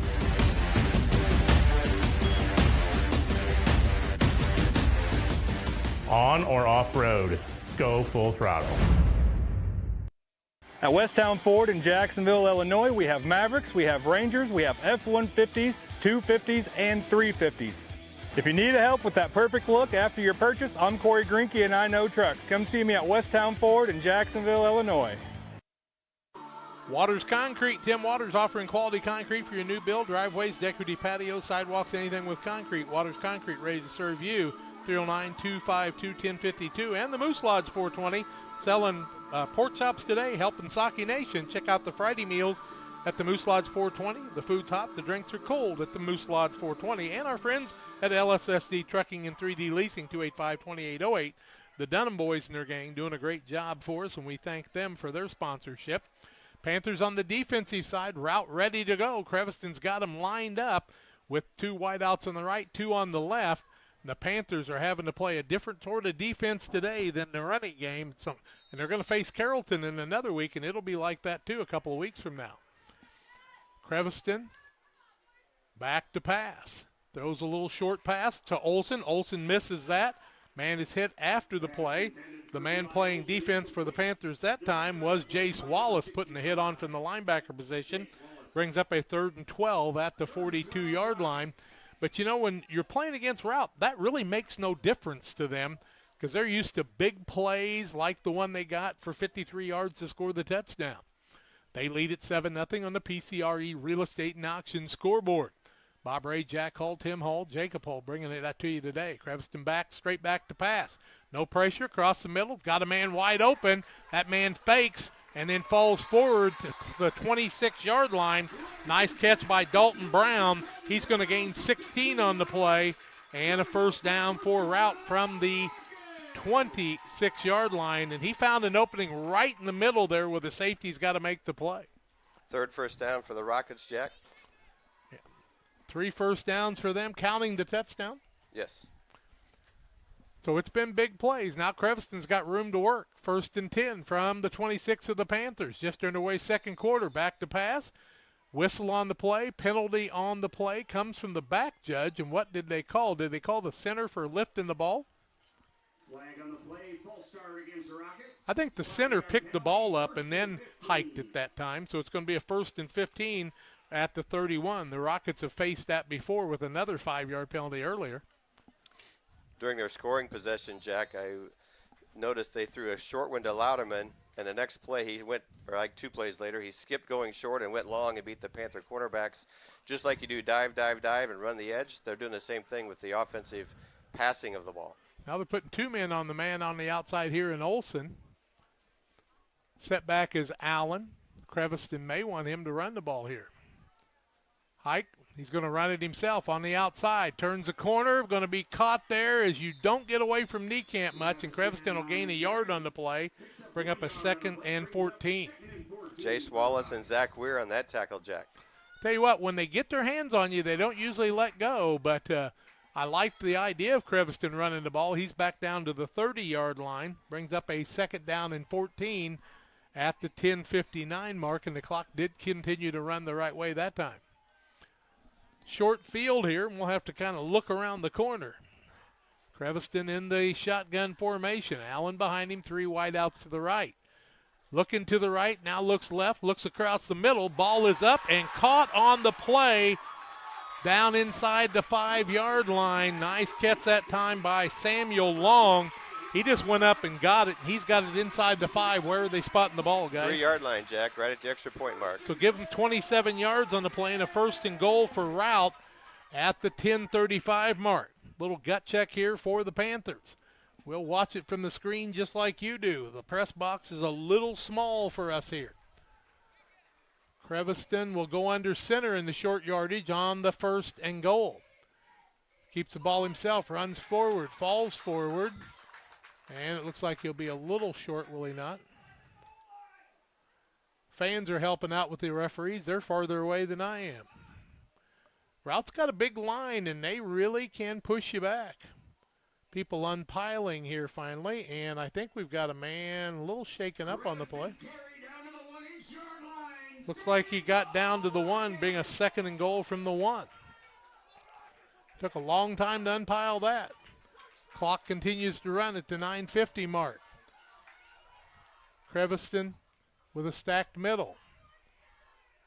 Keeps the ball himself, tries to go forward, and they're going to call that a touchdown from behind. I'll be darned. Creviston with the 1-yard run by Creviston for the touchdown makes it 13-0 in favor of Routt at the 9:41 mark. And like I said, this is a gut check for the Panthers because Rout's come to play, and they'll try Runyon on the point after on the kick and try to go up by 2 full scores. 13-0 Routt here in the second quarter to 9:41 mark. That series started at the 40 after that punt was a bad hike, and Genenbacher did all he could, but Routt had a short field, experienced 1 5-yard penalty, but they were able to play through it. Creviston holds, Runyon the kicker. Now on the east end. The hike from center. The ball is down, the kick is up, and it is good. Timeout on the field, 9:41 left in the half. Routt leads at 14-0 on the PCRE Real Estate and Auction scoreboard. Shireman Memorials has been serving the area since 2014 with local and affordable memorial and specialty items production. Jason Shireman has over 20 years of experience and is committed to providing his customers with the best experience. With expertise in sandblasting, carving, etching, and design, you will be dealing with someone who has the knowledge and experience to make a memorial your family can be proud of for generations. You'll find Shireman Memorials at 1135 West Washington Street in Pittsfield and online at shiremanmemorials.com. In high school athletics, winning and losing is a part of the experience. Sportsmanship should also be part of the game at all times. That's why Farm and Home Supply and Refreshment Services Pepsi are teaming up to recognize the good sport of the week. Nominations for the weekly award can be made by messaging the Central Illinois Sports Facebook page. Help us recognize the good things about sports. Weekly winners will receive a $25 gift card to Farm and Home Supply. Again, send your nominations to the Central Illinois Sports Facebook page today. 9 plays, 2 minutes, 30 seconds, 40 yards, go the Rockets. Big play that time was across the middle as Long caught a big pass. And the defensive backs for the Panthers have gotten the test today. If you're Routt now and Runyon goes back, I'm not so sure I wouldn't try to get the ball right back here on the onside kick or something. They're up 14-0, and the Panthers' offense has been non-existent so far. Caden Niekamp, Marco Rodriguez are the men back deep. Do not throw your arm up for the fair catch, right? Rigg is back there now, they say. Kick is going to go into the end zone, and that will be a touchback. Nice kick with the wind at his back by Runyon. And the Panthers will be in action 1st and 10 from their own 20-yard line at the 9:41 mark. I don't think if you're the Panthers, you can do a lot of things different on offense. I think you just have to get the offense moving, don't you, Bob? Well, you need to break a play or two, and you got to get something better than 2nd and 8 as well, Jack. They showed against Brown County that they were kind of a big play team, and that means you've got to be able to grind the ball out. Trailing 14-0 here. That's a touchdown and a 2-point conversion, and another touchdown, actually. Genenbacher, the quarterback. Bush behind him. Double wing formation. Linebackers right behind that big 5-man, call it a 6-man front. Niekamp gives the ball 2nd man through. That man's got some running room, bounces off of a couple people and trying to run away from everybody, and he is at this point 20, 15, 10, 5, touchdown. And who's our man? Zach Weir, 80-yard run. 80 yards by Weir for the touchdown, and that's what the Panthers did that time. Weir got open at the 9:28 mark and ran away from everybody to make it a 14-6 ball game. That's just what the doctor ordered if you're the Camp Point Central Panthers. 80-yard run for Zach. You just asked for a big play, Jack. You got one, and Zach, you're just a power run. He made 2 guys miss, knocked one off, and then outran 2 of them. And I'm surprised and impressed that he outran those last 2 defenders. Yeah, that's something you see with the Panthers. Now you're going to see Caden Niekamp in there with a little power play on. They're going to go for the 2-point conversion here on the west end. Eichen White out to the right-hand side. Bush back in the fullback position.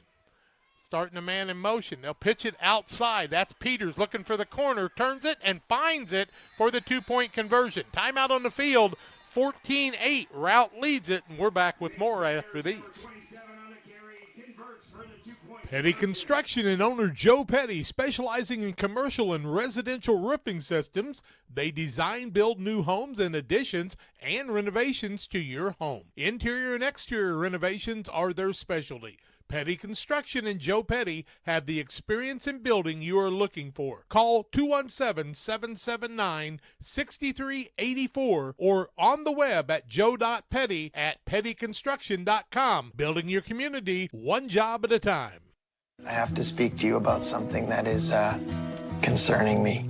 Heard you and your mother talking about this Arlo fella. You're dating someone? Yeah. Dad, Arlo's the name of the new security cameras that we got from our service provider. Arlo's not a boy. Oh, boy. Ah, not a boy. Apparently, we just learned that it's a camera named after a boy. Why don't you name it Peter? One play, 80 yards, 13 seconds is what it took. The 2-point conversion by Nate Peters from 3 yards out. Give him that. It's good. And the Panthers with a first down, their first touchdown, and they trail it 14-8 at the 9:28 mark. And now they'll kick off and need to play some defense. Rodriguez will be kicking the ball into the wind this time. Rodriguez has been trying those little pop fly kicks. I'm not real sure why they've determined that's a real good one. When they played Greenfield in the playoffs a year ago, they knew the sun was in a certain spot, and they tried that, and it actually worked because Greenfield couldn't find the ball in the sun, kind of like a baseball game. We credit Nate Peters with a good hard run on that 2-point conversion, very critical. Nate had it strung out a bit and just barely made the pylon, but a good run by our senior back. Now Marco will back up on the 3-step with his 10 teammates. He'll walk up and kick a little pop fly here, it appears. Nope, onside kick, and it's going to be taken at the 49. The Panthers are going to give Routt great field position, 1st and 10 at their own 49. I was not expecting that. 9:28 left in the half, and Routt with a short field of 51 yards here, leading 14-8. Well, the Panther defense, can't see it. Read it to me. They have to show up and make a stop here, Jack, so no time like the present to get a defensive stop.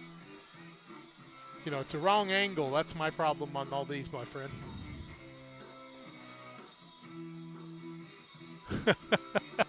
I love it when people poke each other when they post things, don't you, Tim? You got to love it. Routt, 1st and 10 from their own 49-yard line. 3 wideouts to the right, 1 to the left.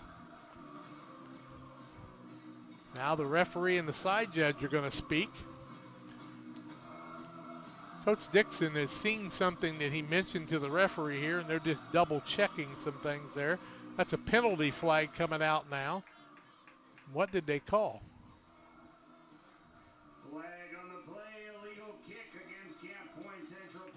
Didn't go 10 yards maybe, huh? Well, no, it's on it the did. other side of the 50. It had to go 10. Why is it a penalty then? Did somebody touch it? I'm not sure exactly what they called there, but Coach Dixon's going to get an answer on this, and they're going to – you'd think they'd have to kick it over or take it on the 35, right? I mean, I thought Marco stepped past the ball when he faked the onside kick and then went backwards, and that should be offsides. But they didn't call it when it happened, and now they're calling it after the fact when they're getting ready to make a play when they've already set the ball on the 49. And like I said, it was almost like the intentional grounding call, Jack. The play is over, they talk, and then throw the flag. And now we're marking off another 5 against the Panthers. Put it on the 46 of Camp Point Central. Routt's ball, 1st and 10. It was an unusual late call, 1st and 10 for the Rockets here. Move it at the 46-yard line. I'll be darned. I noticed in the Calhoun game there were some interesting things that happened. 1, 2, 3, 4. So they got a legal setup here. Creviston in the shotgun. He rolls to the right. Looks, still looking. Then tucks the ball. Man holding on to Niekamp. No call on the play down to the 39-yard line. That'll be a 7-yard gain on the play by Creviston. Zach Weir coming in for make the tackle, pressured by Caden Niekamp to turn it back upfield. Call it 2nd and 4. They're going to give him 6 on the play. He kept trying to get away from the man, and he had full throttle jersey in that one, and nobody saw it but me, I guess. I'll be darned. I think some of Jack, our officials are distracted by the clock problems. They're always looking back at the clock. And 9:15 and counting. Creviston, 2 men back there. They give it to Allen across the middle. He's stacked up after a very short gain of 1 on the play. He'll get it out to the 38th. I'm going to think they're going to spot it back at the 39. No gain, no loss. Bring up a 3rd and 4. The side judge here had it lined up on the 39. The back judge moved it to the 38.5, so we'll give him no gain on the play and still call it a 3rd down and 4. 4 down territory for the Rockets, 8:40 and counting left in the half, and this is a big series for the Panthers on defense. So far, Crevison's 8 for 11 for 126 yards. Double backs. They're going to pitch it outside. Man going to turn the corner, and Allen, nope, he'll be taken out of bounds at the 36-yard line. Gains 3, needed 4 to bring up a 4th and 1. Allen just needed to tuck his head and not go out of bounds that time, and he had the 1st down, but instead he ran out of bounds, and it brings up a 4th down. Well, that's just inches. I mean, actually They haven't changed the marker. It should be 4th down. Yeah, the box and the marker are at the same spot, inches short without a measurement. Why wouldn't you measure that? It's 4th down, but the box is not changed yet. Now they're still looking at it. Why don't you just measure? The clock is stopped. Man ran out of bounds. Well, the two officials are arguing over what they want to do here, Jack. Now they're going to call 1st down. Now they wave it 1st down. Another interesting call here at Friesen Field. Freezing as in cold. Friesen, I should say. 8:29 left in the half. 1st and 10 Rockets. Had these delayed calls one after the other. Double backs in the backfield for the Rockets. Gavin Sheehan back there with Allen and Creviston in the pistol formation. Panthers 3-man front. 4 linebackers.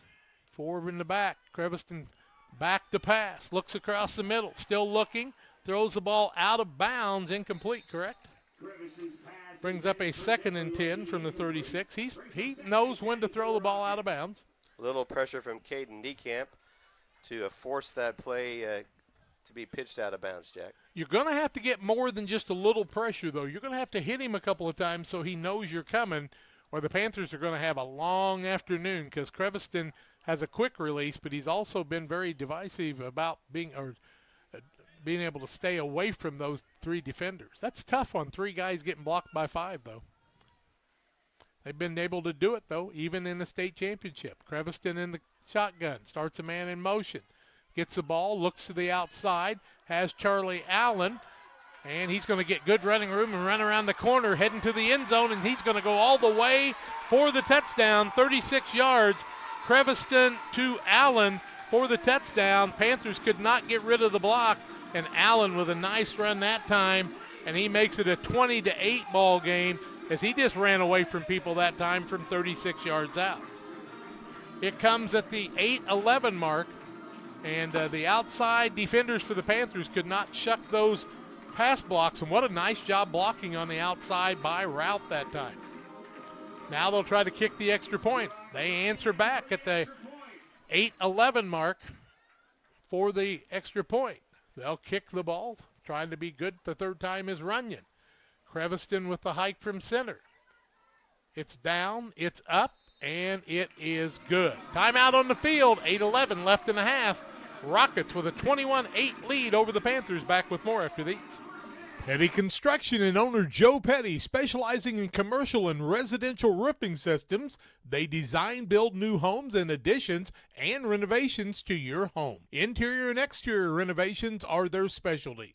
Petty Construction and Joe Petty have the experience in building you are looking for. Call 217-779-6384 or on the web at joe.petty@pettyconstruction.com. Building your community one job at a time. Are you planning on building? Let Pike County Lumber help. Whether it's big or small, we have everything you need. We carry all building materials like siding, roofing, cabinets, decking, doors, and windows, just to name a few. We also have plumbing and electrical supplies along with tools. From building your shop, your brand new home, or kitchen and bath remodel, Pike County Lumber is here to help. We're family owned for 3 generations. Pike County Lumber. For all your building needs, come see us in Pittsfield.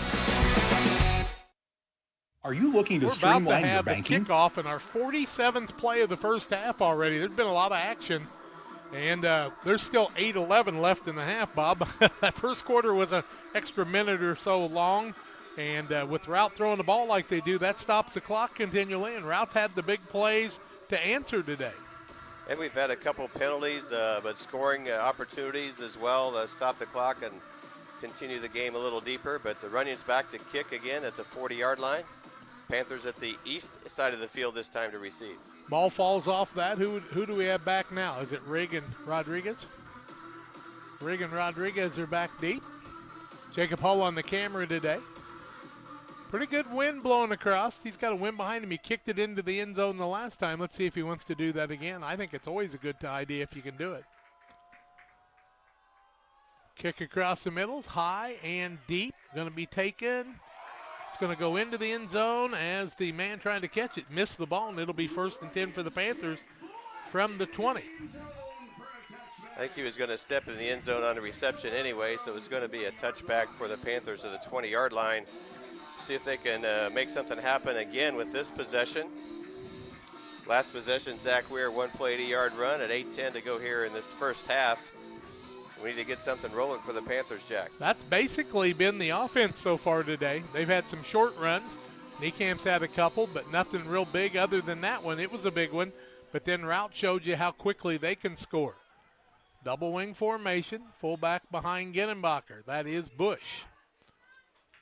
Hike from center, fakes it. Ginenbacher takes it right side, climbs over the top of people, and gets the ball out around the 24, 25-yard line. Call it to 24 and make it a 2nd and 6. Ginenbacher jumped over the top of a couple people that time and got about 4.5 yards on the play at the 8-minute mark. You know, kind of the big thing right now is you want to answer and at least get one more score and not give up anymore. Down 21-8 on the PCRE Real Estate and Auction scoreboard. Nate Peters onto the backfield spot for Zach Weir. Peters was the starter at the beginning of the season before he hurt that ankle in the Calhoun game. They'll give the ball. Second man, Peters, breaks a couple of tackles, holds on to the ball as it kind of came loose a little bit. Down to the 31-yard line. That ought to be enough for the first down, as you can give him 5 on the play and a first down. Nice job by Peters at the 7:45 mark. Peters was that guy that had earned that spot. In fact, he started a year ago, Bob, and kind of lost that spot, but got it back. Double wing again. Panthers with the packed defense by Routt. Give the ball to fullback. He finds a little opening across the 36-yard line. Gains 5 on the play, does Bush. Brings up a 2nd and 5. And oh, how important it is to get that first down lunge of about 5 yards. Well, yeah, we like 2nd and 5 and 6 a lot better than 2nd and 8, Jack. It just sets up so many other things and takes some pressure off of Elijah. Or 10 or 15 sometimes when you get those little picky 5-yard penalties, and, you know, the ball's not been hiked yet, and we've had a couple of those changes. Panthers 2nd and 5 from their own 36 at the 6:54 mark. Ginenbacher, the quarterback, man in motion. Gives the ball on the counter play. That's Peters. He'll fall forward to the 39-yard line. Gain 3, needed 5. Brings up a 3rd and 2. 6:35 in the clock rolling. Nobody's called a timeout today. Routt led it at the end of the first quarter. And it's a 3rd and 3 here at the 8:25 and counting mark. Ginenbacher, the quarterback, man in motion. And that'll be an offsides against Routt as the man went across the line. As that time Peters broke across. Move it up 5 yards, put it at the 44-yard line, and the Panthers with another first down. That's how aggressive Rout's being on the defensive side, though, Bob. Well, they tried that a couple possessions ago and couldn't get Routt quite to jump, but that time they did, and that gives the Panthers another first down and move the ball closer to midfield. 6:14 and counting as they start the clock here. Ginenbacher brings a new play in with a new set of downs from the 44-yard line. Got to take care of the ball. If you're the Rockets, you want to strip it away. 6 men up on the front line for the Rockets. Ginenbacher hands the ball fullback, finds an opening, breaks it out around the 48 or 49-yard line. Bad side or set on this side. Let's see if they straighten it out. Yeah, the two side officials are 2 yards apart on where they're marking the ball, and face mask penalty against the Rockets. He didn't point, but I would assume it is. That was Bush with the run, so you want to give him 5 on the play. And they're going to take it out to the Routt 46-yard line, 1st and 10 for the Panthers. No, they did not give him the first down. They haven't moved the change. They're trying to get him to move. They got the box set with there a 1. They go. The Routt chain men are a little slow today. I've known some of those guys that were a little slow. 1st and 10, 5:40 left in the half. Panthers marching the ball from the 20, now down to the Rocket 46, trailing 21-8, and that's not a misspoken score. Rout's leading 21-8. Ginenbacher pitches the ball outside, leads Niekamp, turns the corner. Niekamp got some people to beat, gets knocked out of bounds. Let's see where they're going to set the ball on the 33-yard line. He'll gain 13 on the play and another first down for the Panthers. The clock will stop at the 5:10 mark. Ginenbacher pitched the ball and then was the lead blocker. I like that. That looked like old Don Kemp days. Caden's 7th carry of the day for 41 yards. He's got a 14-yarder and a 13-yarder. They got the clock running. He was out of bounds. Why is the clock running? He tackled him out of bounds.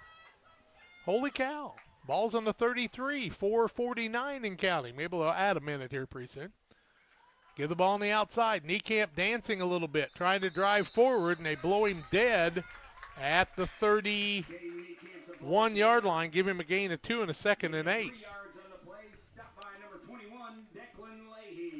Leahy on the tackle. Give him 3. They're going to spot the ball. I'll tell you what, these officials have really confused me today, though. There's been some interesting things come up.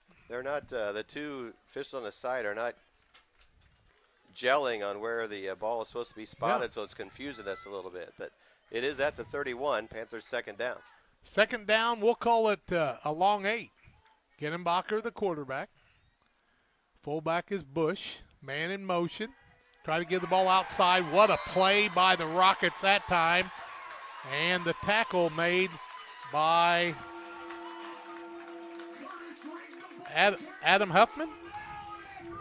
Oh, no, it was Trey Goss.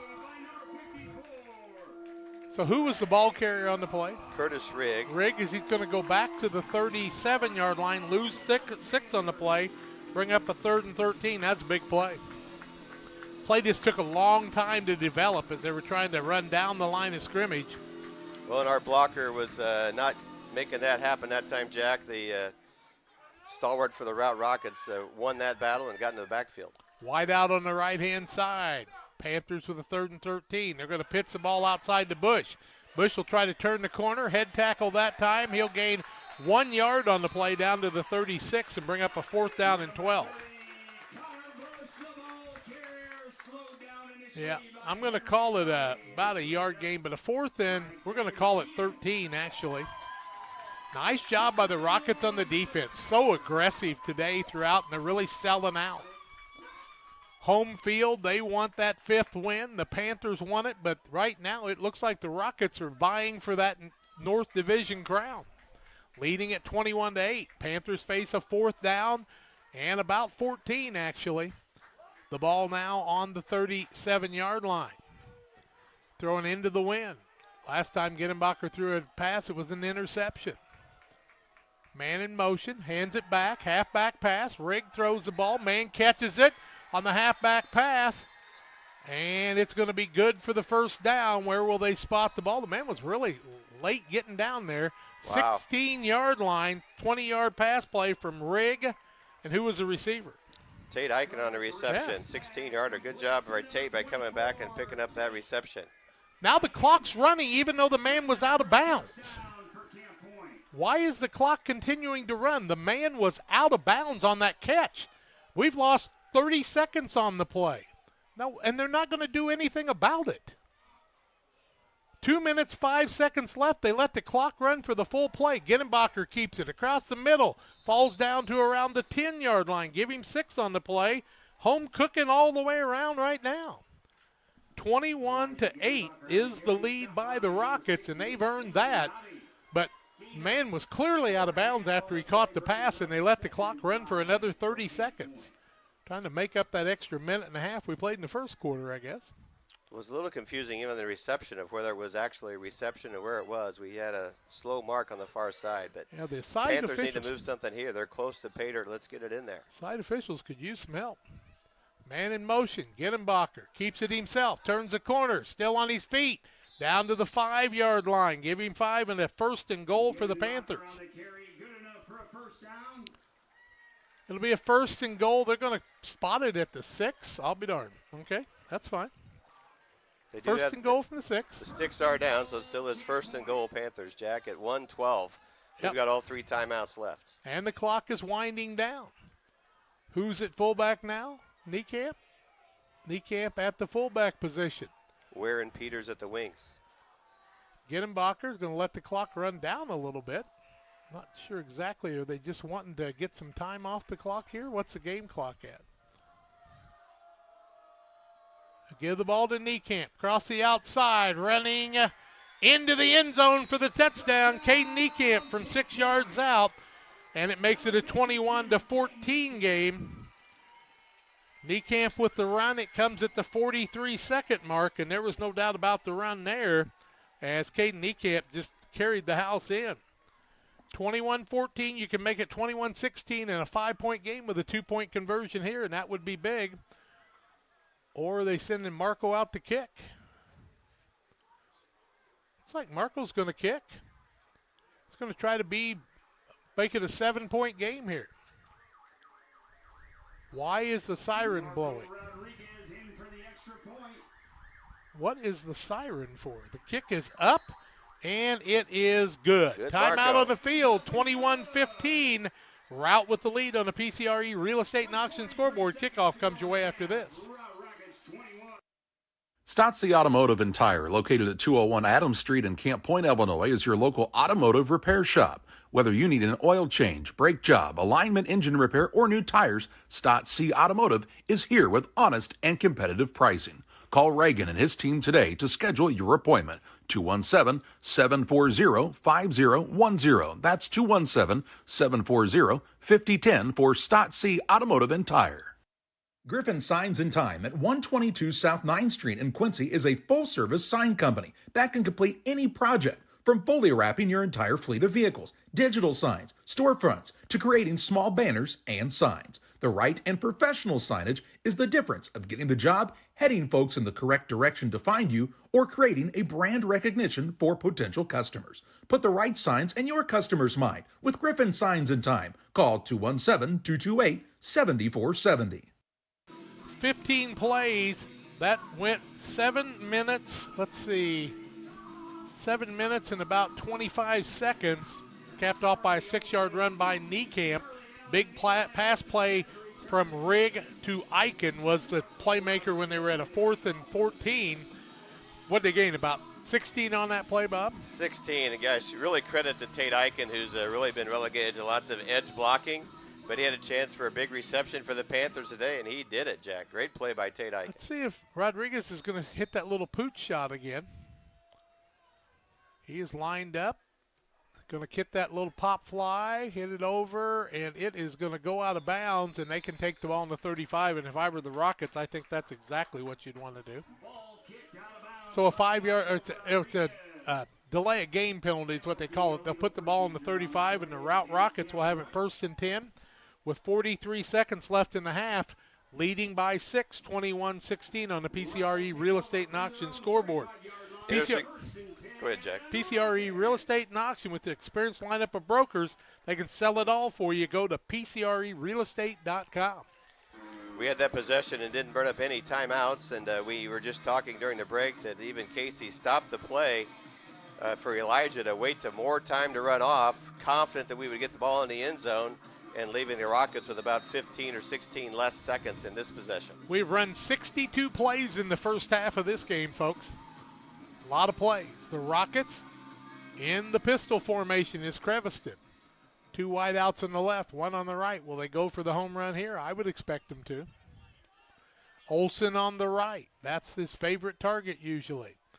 Creviston gets the ball. He's back to pass. Olsen across the middle. Finds a man wide open on the side trying to get out of bounds, and he will. That's a catch by Long.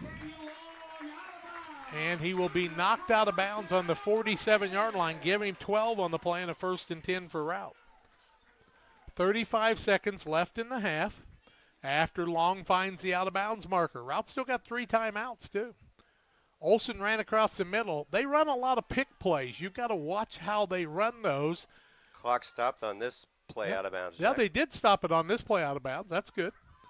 Creviston in the shotgun. Allen behind him. Back to pass. Under pressure. Little underthrown. Nice pass to Allen. He'll get out of bounds on the 41-yard line of the Panthers.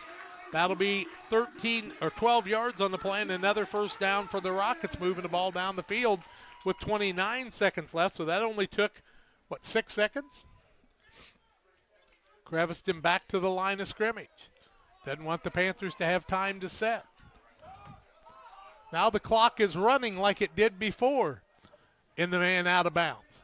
That's exactly the same thing that happened earlier, and the clock is running, and people are yelling like crazy, and that's wrong too. Across the middle, throws the pass. Looks like it might have bounced up. They're going to say timeout Routt.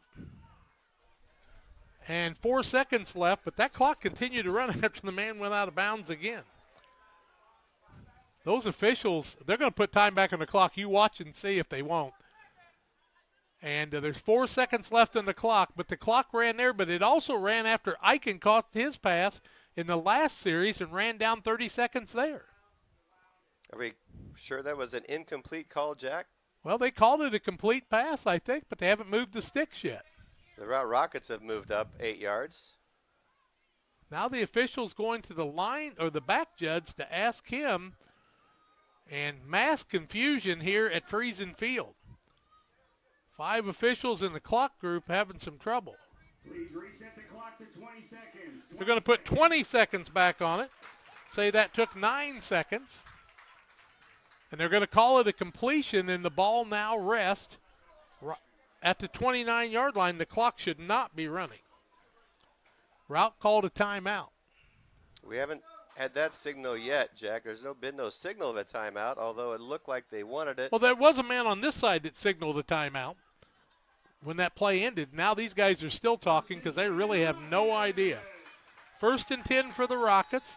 Now they're going to give Routt the timeout. It's an Adams Fiber timeout. It won't be confusing with Adams Fiber like it is here at the field. Routt leads at 21-15 back after these. GSI grain bins are built using the highest strength steel available. This allows you to store more grain to maximize your profitability and efficiency. Buy one now and receive our winter discount program. Mixer Lumber Company, your GSI grain bin dealer. Camp Point Central Sports are proud to have Dear Wester Grain as a sponsor of this broadcast. Dear Wester Grain, there for you for all your grain and feed needs. Why don't you give them a call and check out all the locations of Dear Wester Grain? With locations in Golden, Paloma, Mount Sterling, Clayton, La Prairie, Liberty, Industry, Carthage, and Blandonsville.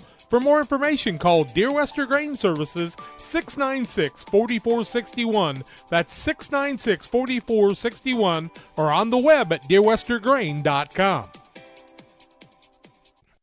I think Brad Dixon's out on the field trying to get an explanation because the official on this side called it incomplete, and then Brad's going back and said, you called a fair catch on my kid when he told the other kid he was going to catch the ball and he didn't put both hands down. He's not happy with the officiating, and I'll be real honest with you, I think they're confused. And I think the official's answer was he's telling the sideline to get back, and it looked like an incomplete signal. But he's saying, I was just telling the sideline to get back, and he's explaining it to his partners right now. Yeah. But the well, side, either way, we're 1st and 10, Jack, right? They moved the ball down to the 29-yard line, 1st and 10, and they've got 20 seconds back on the clock because they put that back on. And Brad Dixon wasn't happy, but he's trying to fire up his side. On the other side, Barry Creviston trying to find another opportunity to add to this 6-point lead of 21-15. And he's got 2 timeouts left and 20 seconds. So that's time to run at least 3 offensive plays. Yep, you got to make some plays. And once again, you got to get to Creviston and slow him down a little bit because when he's got that time, he's going to hit his targets. He's at 197 yards on my sheet, Jack. Yeah. A day after the All-States, he was honorable mention All-State. So, got to give him that. Just took a little while. Kind of like these referees. Ball in the 29. Creviston with the long count. Gets the hike from center. Drops straight back. Little pressure. Little screen pass to Allen across the middle. Still on his feet. Breaking across the middle. Still up there. Down inside the 15-yard line. And a first down as he'll get it down around the 14 on a little screen pass across the middle. And the clock should start after they set the chains. 10 seconds left. Timeout, Routt. Routt called the timeout. It's an Adams Fiber timeout. Top-notch local computer sales and repair. 217-214-3423.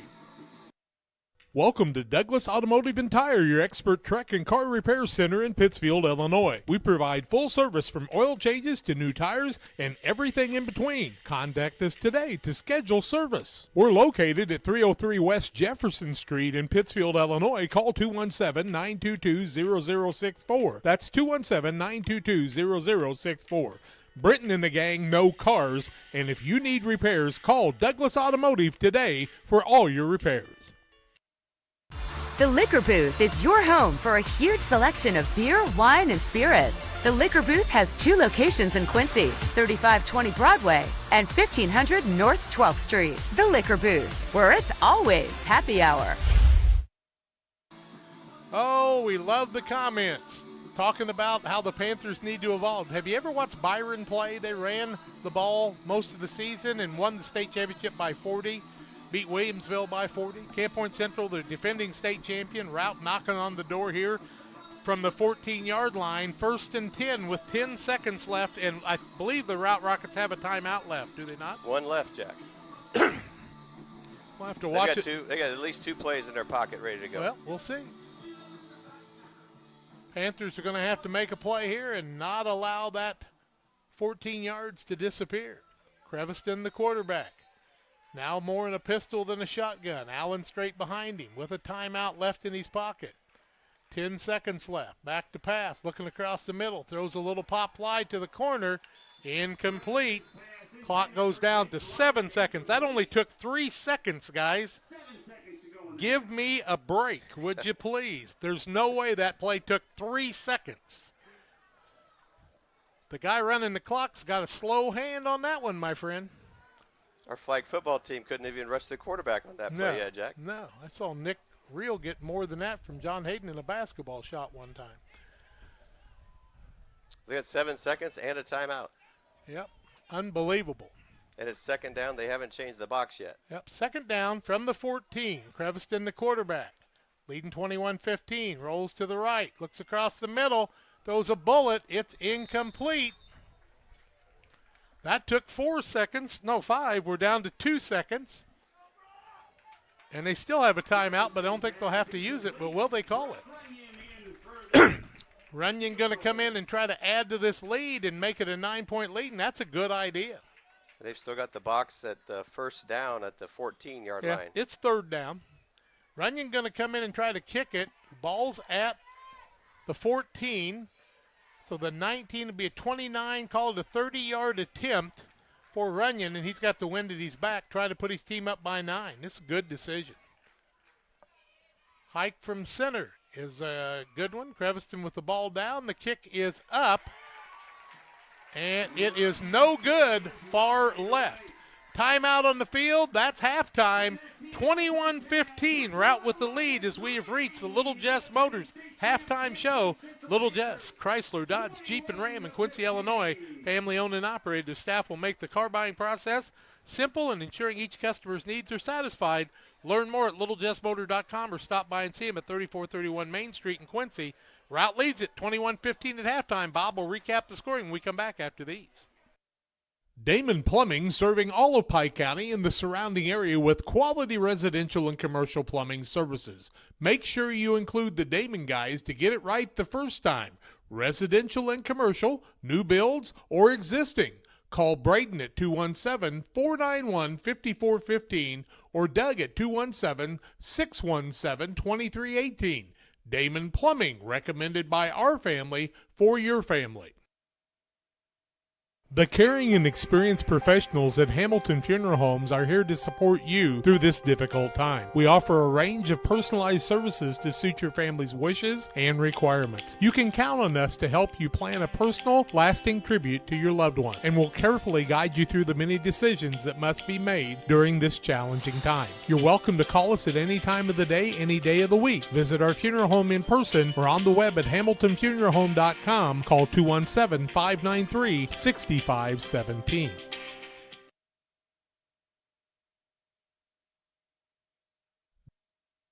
Abe. Hey, George. You know what? We love beer! This election year, be sure to make the correct decision and vote jerseys. Over the last 4 years, we have helped put more money back in your pocket with our daily drink specials and incredible food deals. We have also made steaks great again with our partnership with GJY Beef Company. So when you are making your next dinner decision, make it Jersey's Bar and Grill in Camp Point, Illinois. Kate Marable, real estate broker with Hometown Real Estate, would like to say good luck to all area teams and hopes everyone has a successful and healthy season. When you're in the market for a new home or would like to sell your home, be sure to call Kate Marable. Kate is a lifelong resident of the area and has experience in first-time home buyers, FHA, USDA, and VA loans. Call Kate Marable at 217-370-9809. That's 370-9809 for Kate Marable and Hometown Real Estate. Welcome back on the Little Jess Motors halftime show. Glad you've joined us. The PCRE Real Estate and Auction scoreboard, Routt leading 21-15, and here at the halftime, and Bob Ray will tell us how we got to that point. We have 5 scores so far in this contest, Jack. The Routt Rockets started in the first quarter at the 4:10 mark. Kellen Crevison, a 53-yard pass play to Jace Louderman. A kick by Runyon, good for the extra point. That was a 5-play possession, 7-0 Routt Rockets. They come back at 9:41 in the second quarter. This is a longer drive by the Rockets and finished by a Kellen Crevison 1-yard run. Also a Runyon kick, a 9-play possession for that Routt Rockets score. Panthers get on the board in the very first play after that kickoff. Zach Weir with a 1-play, 80-yard run, and followed by a Nate Peters 2-point conversion, gets the Panthers 8 points on the board. Now they're trailing 14-8. Routt Rockets come back at 8:11. Kellen Crevison with a pass to Charlie Allen, 36 yards, and Runyon kick, 21 points for the Rockets. Panthers score with 43 seconds on the clock. Caden Niekamp, a 6-yard run. It's a 15-play drive that covered 7:25. Marco Rodriguez with a kick and puts the Panthers at 15. Almost a scoring play, Jack, with no time on the clock. The Rockets attempted an extra point. Field goal.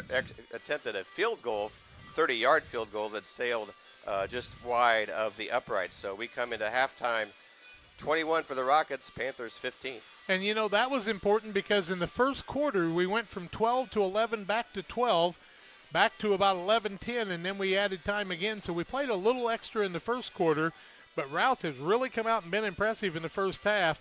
We're going to take a break on the Little Jess Motors halftime show. Bob Ray will have some statistics for you and more on the halftime show. It's Routt 21-15 over the Panthers. Panthers will get the second half kickoff.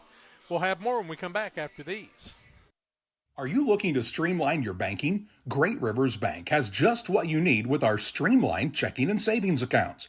Earn high interest rates or get cash back on debit card purchases with your qualifying account. Plus, ATM fee refunds. Certain qualifications required. Call or visit our website today at www.greatriversbank.bank to get started. Great Rivers Bank, member FDIC, equal housing lender. This month, Little Jess is celebrating our 55th year in business. And to show our appreciation, we're offering select new vehicles at just $55 over invoice, plus you get all the incentives. During Jeep Adventure Days, get a new 24 Jeep Wrangler Sport for just $35,700. Pay $0 down and get a super low payment of only $389 per month. Save $11,561 on a new 24 Jeep Grand Cherokee Unlimited. During Ram Power Days, you can save $13,184 on a new 2025 Ram 1500 Crew Cab. Plus, never pay more if you don't have a trade-in. Little Jeff celebrating 55 years. Best Systems Auto Sales, located at 802 West Washington Street in Pittsfield between Best Systems Car Wash and O'Reilly Auto Parts, is the place to go for your next pre-owned vehicle purchase. Check out this deal from Best Systems Auto Sales. This 2019 Jeep Compass Limited is priced to sell at just $22,500. With only 29,000 miles, leather interior, and new tires, this vehicle is ready to roll off the lot today. Contact Best Systems Auto Sales to take a test drive. 217-939-7664. Fall in love with Cascom. The leaves may be changing, but our commitment to our customers never does. Reliable high-speed internet, along with our award-winning customer service, we have knowledgeable service technicians in your area 24 hours a day. For you new customers, we are extra lovable. Call today and get a free installation on any new service. Wow! I'll bet you want our phone number, 1-800-252-1799. Call for details and a date. 1-800-252-1799. Welcome back to the Little Jess Motors Halftime Show. Little Jess, Chrysler, Dodge, Jeep, Ram, and Quincy, Illinois, family owned and operated. Their staff will make the car buying process simple, ensuring each customer's needs are satisfied. Learn more at littlejessmotor.com or stop by and see them at 3431 Main Street in Quincy. And we got Bob Ray giving us some first half stats here. Thank you, Tim, and welcome back to our halftime break, everybody. We have just over 9 minutes in the halftime. There'll be plus a 3-minute warm-up, so plenty of time to get through the stats and talk about the first half of action. For the Routt Rockets, they have 9 rushing carries, 5 of those by the quarterback, Kellen Crevinson, for 10 yards, 4 by Charlie Allen for 1 yard, 9 rushes for 11 yards, but they make their hay when they are throwing the ball, and All-State quarterback Kellen Crevinson is 13 for 19 for 212 yards, along with 2 passing touchdowns. He also has a rushing score himself. Receivers for the Rockets, Samuel Long, 2 receptions for 39. Eli Olson, 5 receptions for 41. Charlie Allen, 36-yard reception on 1 play, and that was good for 1 of the touchdowns. And Jace Laudeman, 3 receptions for 65 yards, also a touchdown in his 53-yarder. The Rockets have 4 penalties for 20 yards, and they have 21 points going into halftime. Statistics for the Camp Point Central Panthers coming in today. They have 29 carries for 179 yards, completed 1 pass for 16 yards. We'll tell you more about that. Individual stats, Curtis Rigg, 2 carries. He's a +6 and a -6, and that gets me to 0. Zach Weir, 3 carries for 81, including that 1 play, 80-yard touchdown romp by number 9, our junior wingback. Nate Peters, 3 carries for 12, including a very important 2-point conversion. Connor Bush, 6 carries for 16. Elijah Gindenbacher, 6 carries for 21.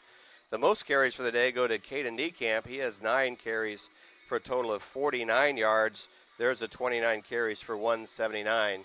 Tate Eichen with the reception on this important pass play with 4th and 14.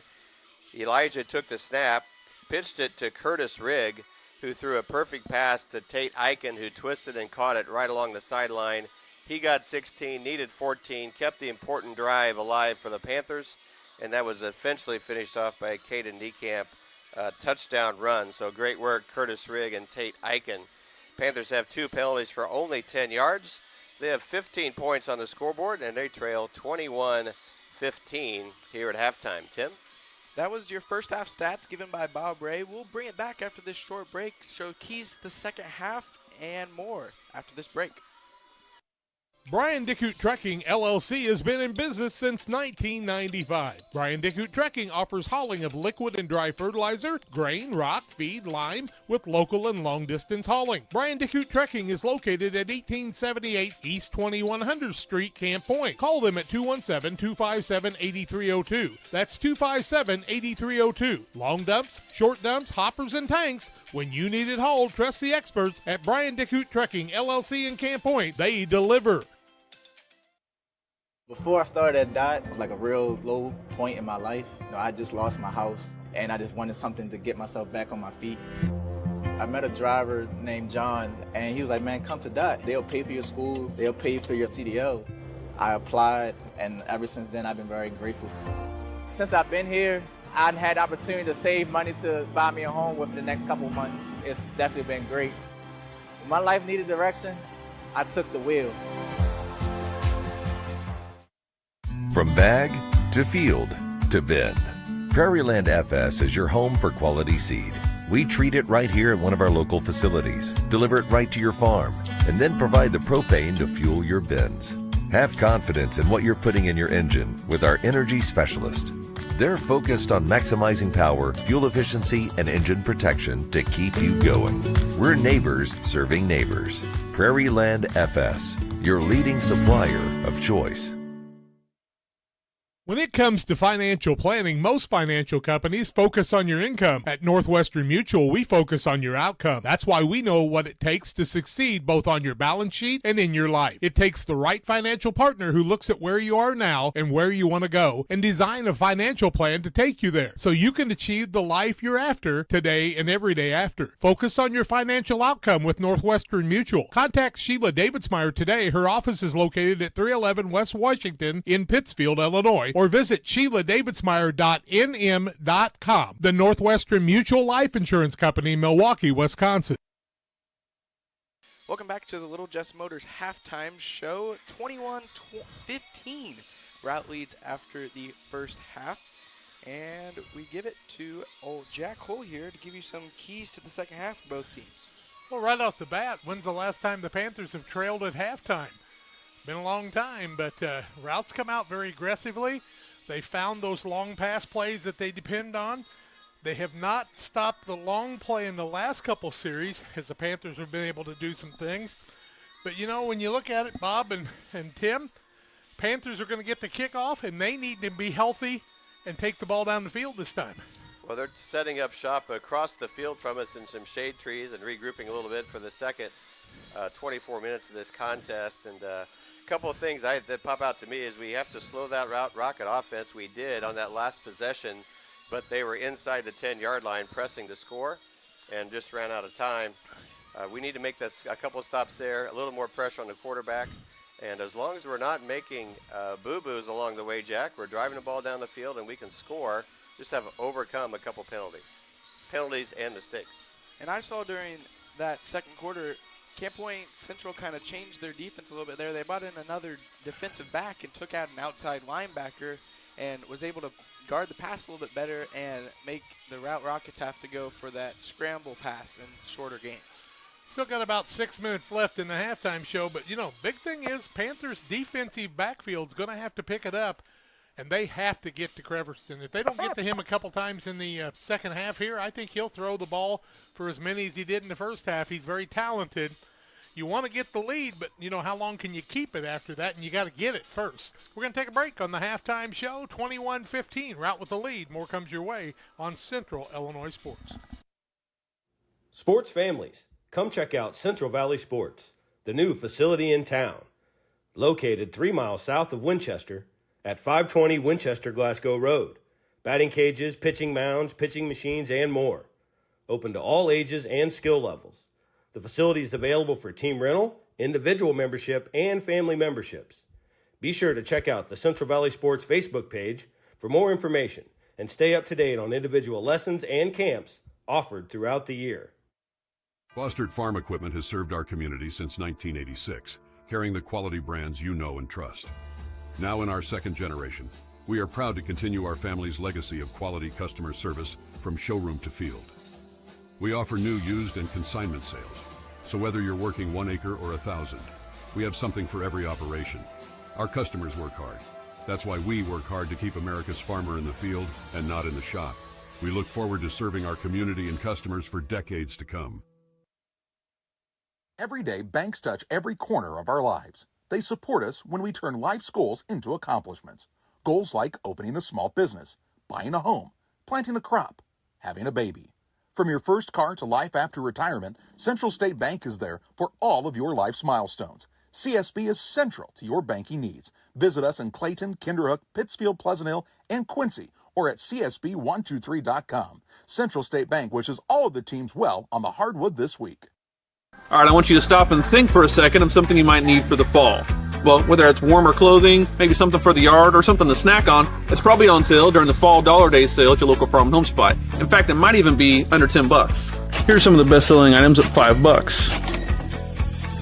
What about $6? Then $8. And all these for only $10. See hundreds of other Fall Dollar Day sale at your local store right now at farmandhomesupply.com. Panthers and the Rockets back out on the field warming up here as they'll put another 3 minutes on the clock after it runs down. Panthers will get the kickoff. Would you think Routt would take the wind at their back and try to kick it through the into the end zone again, Bob? Well, they'll get it in one of the quarters anyway, right? So we'll see which But you way don't they always want get to to go. kick the ball in that situation. That's the true. see. That's true. And if you're the Panthers, the wind doesn't bother you quite as much because they're not looking to pass much. They did have a big pass play on a halfback pass. Have you seen Rigg throw the ball before? I think that's the first pass play I've seen Curtis attempt, but we've had that play in our arsenal for several years, Jack, and Curtis is the guy to wing it out there today. A few years ago over at Argenta, it was Clayton Bowler right before the half. Coach Ray called his number, and he threw a little pop fly for a touchdown. The second half momentum went their way, and they went all the way to the state to play Forreston. Panthers have been in the state championship game 3 different times and won it last year. But a long way from that right now is you graduated such a key group of seniors last year. I don't think a lot of people realize just the leadership of those guys that graduated. Well, they're also coming to do business every day. They've been through a lot of things, not only the football field, Jack, but also in basketball, had success there. So they're used to gamesmanship. They're used to finding a way to win and making a big play when necessary. This group of Panthers has a chance in the second half to make their mark. Couple things that were a little strange. Marco Rodriguez was waving to his teammate. He was going to catch the ball. They called that a fair catch on the 3-yard line. And Routt did fair catch a kickoff earlier in the game, so I kind of understand why they thought that a little bit. But this officiating crew just doesn't look like they're meshing together. I don't know that they're guys that work together all the time. A couple of them are old buddies of mine I've known for a long time and very good officials. The back judge, guy from Winchester that's very knowledgeable, but he's trying to get the rest of them to pay attention a little bit. And had some kind of strange things. The clock guy's been a little bit slow on the trigger a couple of times when it was going to help the home team, but, all that's in the back now because it's 21-15 at halftime, and it's up to the Panthers to come out and play the type of football that they can. We take our final break. We'll have the second half kickoff, 21-15 on the PCRE Real Estate and Auction scoreboard. Routt with the lead. Back with more on Central Illinois Sports. When you're ready to restock your pantry, go to Kay's Family Food in Camp Point, Illinois. Open 7 days a week, 7 a.m. through 8 p.m. Be proud, Camp Point area. Kay's Family Food is the only locally owned grocery store in Adams County outside Quincy. Delicious donuts daily, great lunch specials, fresh cut meats, fresh produce. Kay's Family Food are committed to the area and the school. When you support your local store, they can support you and your school and community. When you need to restock, think of Kay's Family Food, 593-6814. For delicious, authentic Italian pizza and pasta, it's Gianni's Pizza on the Square in Pittsfield. From delicious appetizers to a wide selection of specialty pizzas and pastas, Gianni's has something everyone will enjoy. Take advantage of the Gianni's Pizza Special, where you can order any extra large pizza and receive a free small one-topping pizza. For carryout or delivery, call 285-4002. That's 285-4002 for Gianni's Pizza on the Square in Pittsfield. Well, we're just about ready for the second half kickoff, and Brad Dixon had a little conversation with 4 of the 5 officials there about that fair catch that was called early in the game, because it was a difference maker. It put Central very deep. When they would have had the ball at about the 29, they started on the 3, and a little different. Hey, by the way, say a little prayer for Freddie Steinway, a longtime official who got hit in the game about a week ago and injured. And Freddie, we hope you're doing better, buddy, and get well soon. We need you. Runyon will be the man kicking off, and he'll kick into the wind as Rout's going to take the wind in their face to start this quarter. Central will take the football, and might Routt have a little something up their sleeve here. The Panthers need to be ready for about anything. Runyon's been able to pin them deep every time, but the Panthers have had some good running series. In fact, that last series that they scored on, let's see, what was that, 15 plays? 15 plays, 725. Yeah. You'd like to keep the ball for most of the third quarter and score and take the lead and then hold them, but there's no guarantees of that. So let's see what happens here. It's high school football on Central Illinois Sports on a Saturday, and it's a dandy. Briggs Wurstkirchen right on the middle of the yard as making sure the Rockets don't do something foolish here. Guy comes up, kicks the ball very, very deep. They're going to take the ball inside the 5. They'll hand it off. The man is on the left-hand side, 20. He's going to be hit just past the 20 at about the 21-yard line, and they blow it dead. See where they're going to spot the ball. Marco Rodriguez received the kick and handed off to Curtis Rigg. He ran it out to the 24-yard line. I think they're going to be closer to the 23, actually. Nope, 24, you're right. I'm glad you're right, Bob, because it's getting tougher for me to see it all the time. And the clock is running that whole time, Jack. Now we're down to 11:28. Yep. We received the kickoff, and then the clock ran until the officials stopped it. They had no idea. They're supposed to put time back on the clock.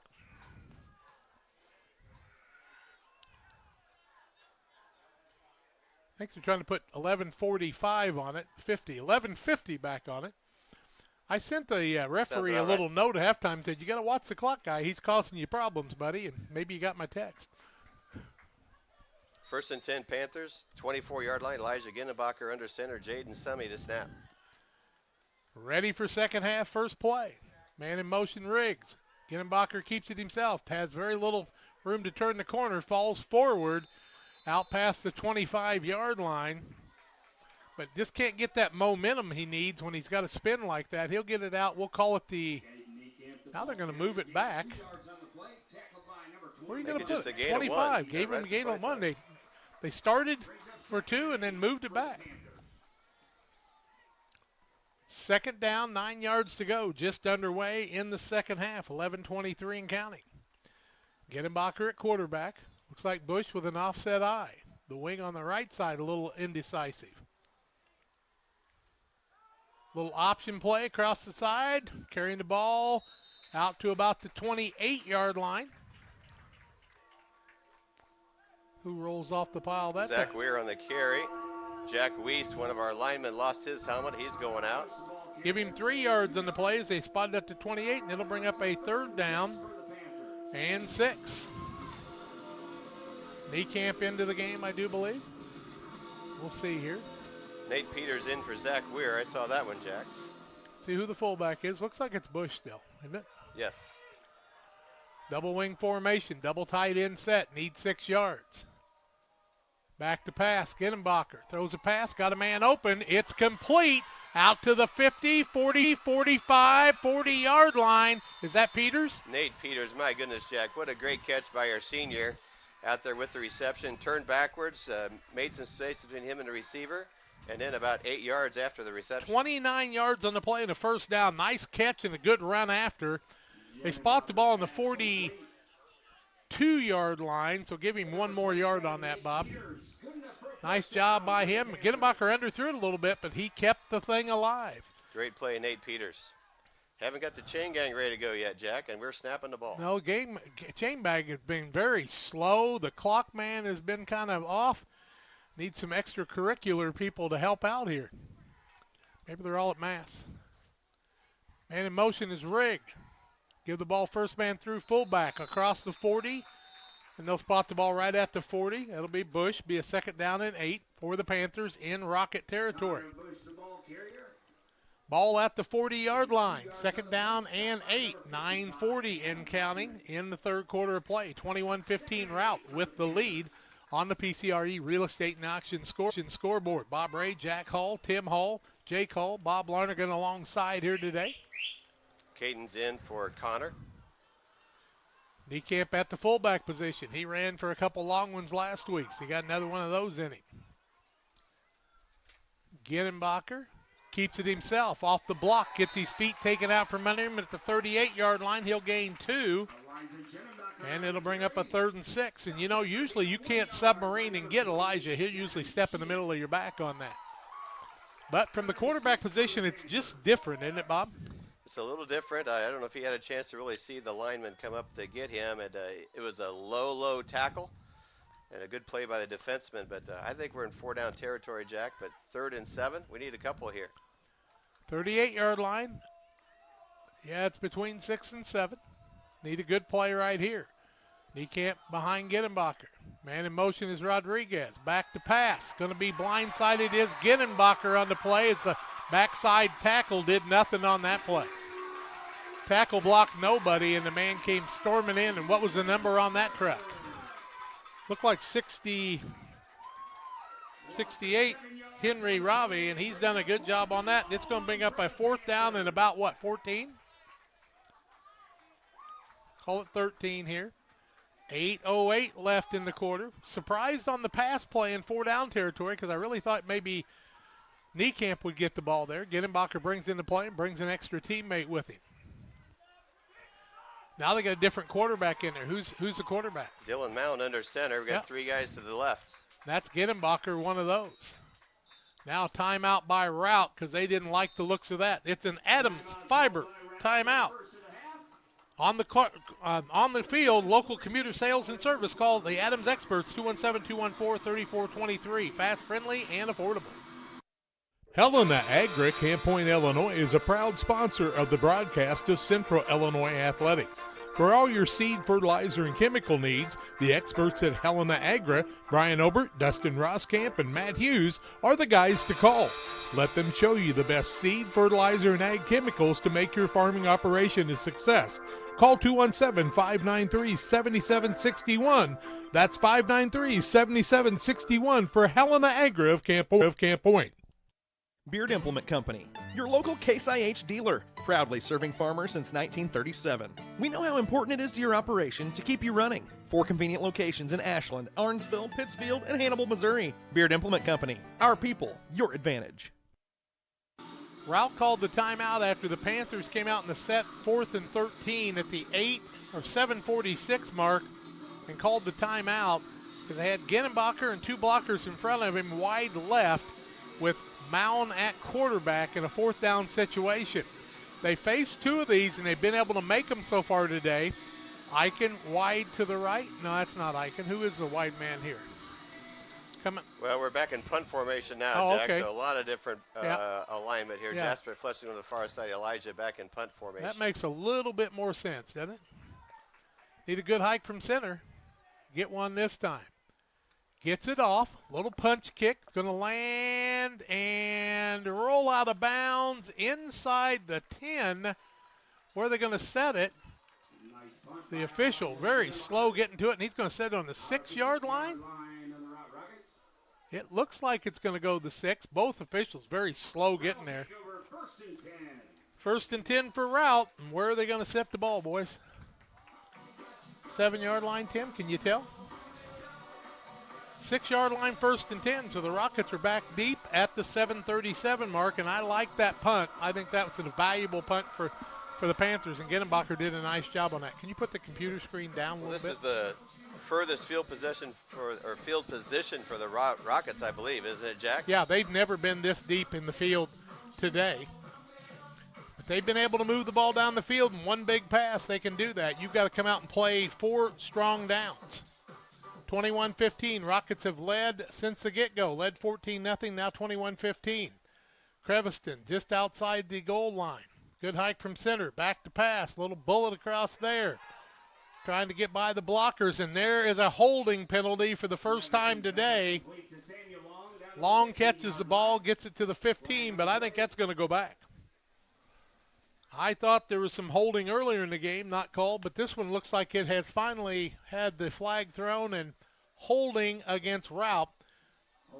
Should be half the distance to the goal, I do believe, is what it goes. So you're at the 6, you're going to go to the 3, and that's going to put Creviston at the 3-yard line, and he'll take the hike from center in the goal. They move it to the 5. He must have had, they give him some forward. That makes no sense. Completion. No sense. They put it at the 5-yard line. It's half the distance when you can't put 10 up, but not this time. Ball from the 5-yard line. Creviston takes the hike from center, gives the ball to Allen. Allen's going to be stopped after a short gain on the play out to the 6. Bring up a second down and 10. Zach Weir, Elijah Ginnebacher on that tackle, Jack. Second and 9 for the Rockets, deep in their own territory. This is where Calhoun picked one off and went for a pick 6, the first series back in game 1 of the season. Weir wide out to the right. Defenders, 5 of them in the defensive backfield with the linebackers moving back. 3 guys on the rush. Start a man in motion, and now a penalty on the play. False start, illegal procedure, and that'll be half the distance, so it should go to the 3. Bring up a second and 12, if I'm not mistaken. Where will they set the ball? Half the distance to goal line, still second down. They've got to get to the 16.5-yard line, so we'll call it second and 12. 6:50 and counting. Sometimes you just do things to aggravate your grandson, you know. Creviston needs a good hike from center. He's got Allen behind him. Gets a hike, back to pass. Finds a man and hits him at the 15-yard line. He's got to be close, but he's about a yard short, I think. We're going to call it 3rd and 2 on the 15. And a big play here. Routt goes with no huddle. Reset some receivers. They're going to power the backs. Nope, just one guy and Allen in the backfield, or Mike Creviston try to run the ball. Or is he going to go for the gusto? Let's see what he's going to do. Hike from center. Wants to hand the ball off. Illegal procedure again, I think. False start offense. The umpire says the lineman stood up too soon. So will it go to the 10? Should. 3rd and 6. Should be 3rd and 7 if they move it back 5 yards, should it not? It's back to the 10-yard line on that penalty, Jack. Yeah. So it'll be 3rd and 6, 7? I guess we'll 6 call or it. 7? Yeah. Got to get out to about 16.5-yard line. Big 3rd down play here for both teams. Routt resets the offense. Creviston in the pistol shotgun. Starts a man in motion. Looks across the middle. Throws the ball up. And it is... Did he catch it? Incomplete. I could not see. I was trying to watch the camera, and my helper wasn't helping me that time. Kale Niekamp and Zach Weir on the coverage, I believe, Jack. Very good defense that time, and this time Routt needs to punt from very deep. You need a good hike from center. Last week we saw what happened with Brown County on that one. Or a really good play by our defensive corners who've been beat a couple of times today, but they were up to the challenge that time, Jack. Marco back deep. Marco Rodriguez, he needs to make a good play on this ball. Late man getting on the field was Allen. The hike from center is a big one here. It's a good one. Almost blocked, but gets it away. Rodriguez will get out of the way, and a great roll for Routt. My goodness, what a kick there, all the way down to the 30-yard line. What a job by the punter by Routt that time.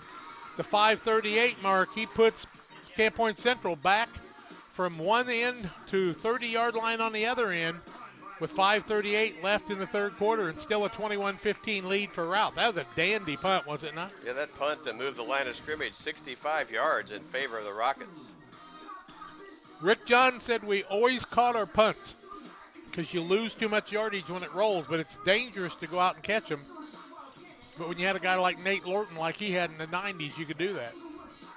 You know, that's been a change, I think, Jack. I think, fair catch, didn't used to see much of that, and never saw any kicking in WIVC contests, but a lot this year. Well, it's just the athletes are bigger, stronger, faster, no doubt about it. And the coach is more inventive. Here's the Panthers 1st and 10. Double wing, Bush straight behind Ginnebacher. At their own 30. They need a drive here to try to take the lead. Looking to the sideline is Elijah Ginnebacher.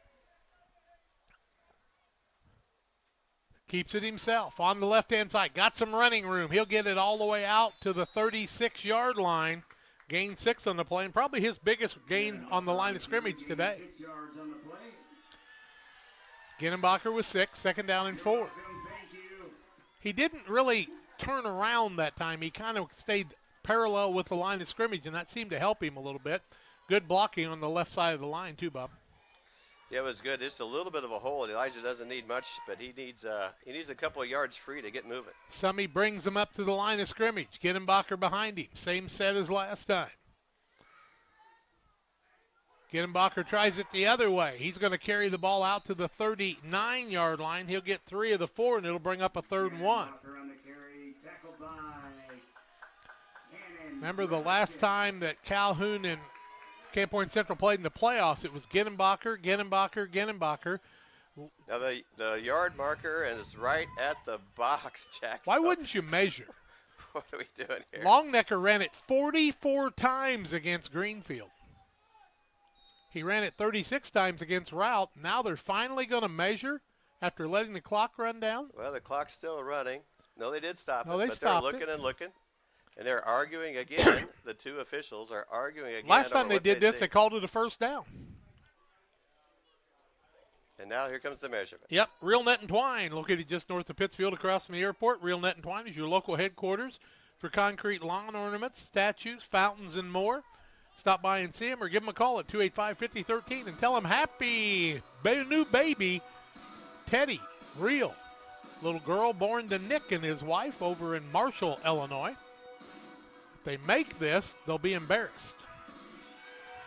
1st down. By inches. Look They at were that. not going to give it to him. Then they insisted on a measurement, and the coaches were right, and the lines are straight at Routt, much straighter than Pittsfield. And they don't have that big bold line either. Good job, Brad and Casey, for lining that up. But it was right in front of him, right? It was only like 2 feet away from Brad. When in doubt, measure. You know, when in doubt, call him out. That's what our old baseball philosophy used to be. Now they're still arguing, are the officials, about it. 1st and 10, 4:27 left. Panthers started at their own 30. They're out to the 39 now, and they got a 1st down. So I'm not going to try to explain that. Here we go. We're just short of the 40. Jason Summey on the snap. Call it the 40 and a 1st down. Ginnenbacher starts rigging motion, gives it to the fullback across the middle. That's Niekamp. He's going to be buried with no gain at all, and the Routt defensive line is winning the battle right now. Maybe a half yard on the play, but we're going to call it a 2nd and 10. We got a player down on the field from Routt right in the middle of this thing, and we're going to take a break on the injury as they check him out. We're back in 30 seconds. At Logan Agri-Service, we believe that every seed holds the promise of a thriving future. Our commitment to quality and excellence is as strong as the roots we help you grow. With decades of experience, our dedicated team understands your unique needs. From cover crops to premium seeds, we have it all. But it's not just about products, it's about partnership. We're not just sellers, we're your allies in growth, your consultants in success. Routt center in the young Mr. Creviston. That was Cannon Creviston. Came off the field under his own power. He's okay. Panthers have it. 2nd and 10. Man in motion is Rigg. Ginnenbacher keeps the ball. He's going to be spun and taken down after a short gain on the play. Hit hard out to about the 42 to bring up a 3rd and 8. And once again, the linebackers are covering that with no problem whatsoever. Ravi in on that play. He's been very prominent on the defensive side, and this is a big play. Got a stalemate going on in the middle of the field right now with the Panthers and the Rockets. The Rockets have gained a little field position after being deep in their own territory and not being able to get a 1st down, but the Panthers' offense is stalled here too. 3rd down and call it 8. Ginnenbacher, the quarterback. Niekamp behind him. Man in motion. They give the ball on the outside. Rigg trying to turn the corner. Gets the corner turn and runs out of bounds before he gets the 1st down, though. Oh, my goodness. But you got to turn up a little quicker than that, don't you, Bob? Well, I think they would like him to get inbounds 2 more steps. He'd have had the 1st down. 46-yard line, so it's going to be a 4th and 4, and the Panthers are going to have to punt. I mean, you got to know where the the yard marker is, and you can't let him force you all the way out. He turned the corner, and then you cut back across the green, you got a shot. Gittenbacher will be back to punt. Putting on the arm sleeve here, it looks like, or just tucking it. Need a good hike from center. They've had most of them good, but one was not. Why are we waiting so long? That's hard on the center. Now they get it off. He'll get the ball, kick it over to the sideline. It'll go out of bounds inside the 20, but where will they spot the ball? The officials nope, it's going to be outside the 20. They're going to spot it on about the 22, I do believe.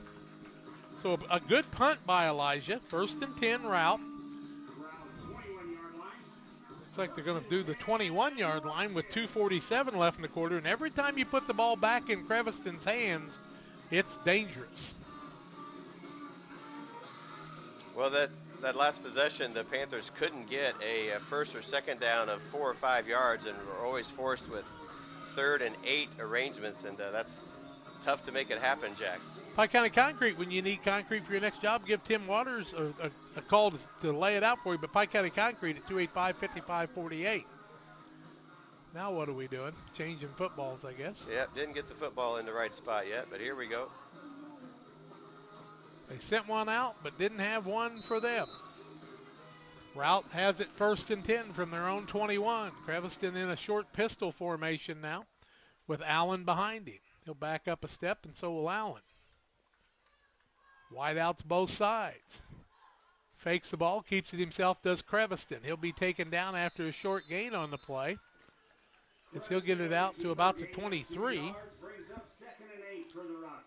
2nd down, 8 yards to go from the 23-yard line, 2:30 and counting. I'd protect my quarterback if I was Routt. I don't know if I want him running out there naked like that. That's pretty tough. The Rockets will have the wind behind them in the 4th quarter, Jack. Panthers trying to make some switches here and a little late on that. You don't see that often, but Routt going with no huddle and putting a lot of pressure on you, it changes a lot of things. Creviston back in the pistol, gets the hike from center, rolls, throws a little blind pass. It's incomplete as the man's hit. Panthers try to pick up the ball, but it was an incomplete pass. Bush on the play there on the defense, they say. 3rd down, 8. 3rd and 8, big play here with 2:03 left in the 3rd quarter. Still 21-15, which was our halftime score. Routt led it 14-0 before the Panthers got on the board. That was 14-8. Now Creviston trying to find enough for a 1st down. Starts a man in motion. Back to pass. Throws a little screen pass. It's going to be incomplete. And the Panthers defense has held. It'll be a 4th and 8.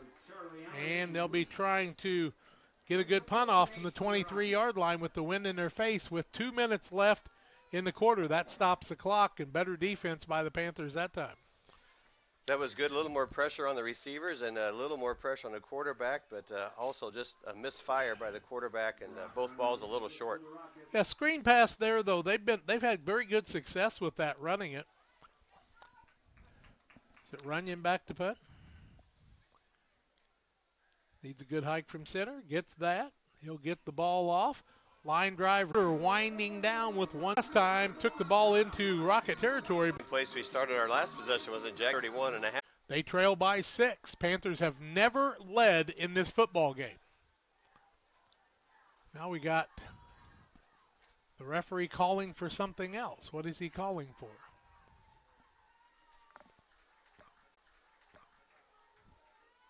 Calling for the new yard box. You know, I've never seen a replacement yard box. Let's hear it for Trevor Huffman. I mean, Trevor is like the CEO of the hospital here, and he jogged right across there. He's a longtime physical therapist. Panthers start a man in motion. They'll reset. That'll be Peters. Should be 2nd down, but they have not changed the box. Man in motion. Give the ball fullback. 1st man through. Gets the ball out close to the 50-yard line.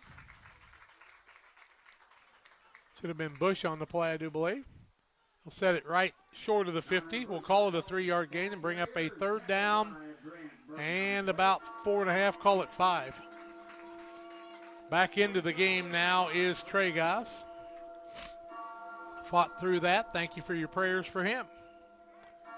25 seconds left in the quarter. Panthers send Eichen wide to the right. Offset I formation with a slot in the left. Give a ball to second man through. He's going to be taken down. And I'll tell you, Routt does a good job tackling low. That's Weir. He'll get the ball out to the 48-yard line. Needed 5, got 2. It'll bring up a 4th and 3. And that'll be the end of the third quarter. After 3 quarters, no score in that quarter, same as halftime, 21-15 Routt. Panthers face a 4th and 3 when we come back for fourth quarter play.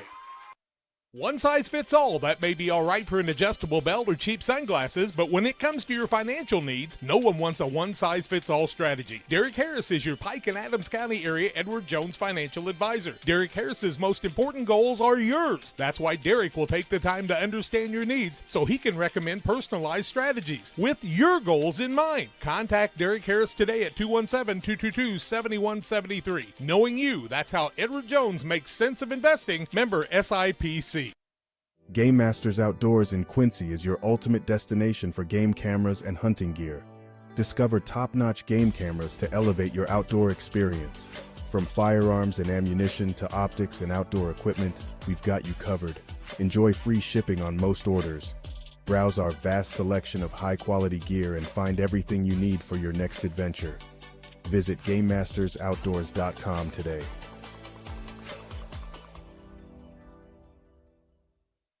Well, they moved the ball down to about the 47.5-yard line. The Panthers have a 4th.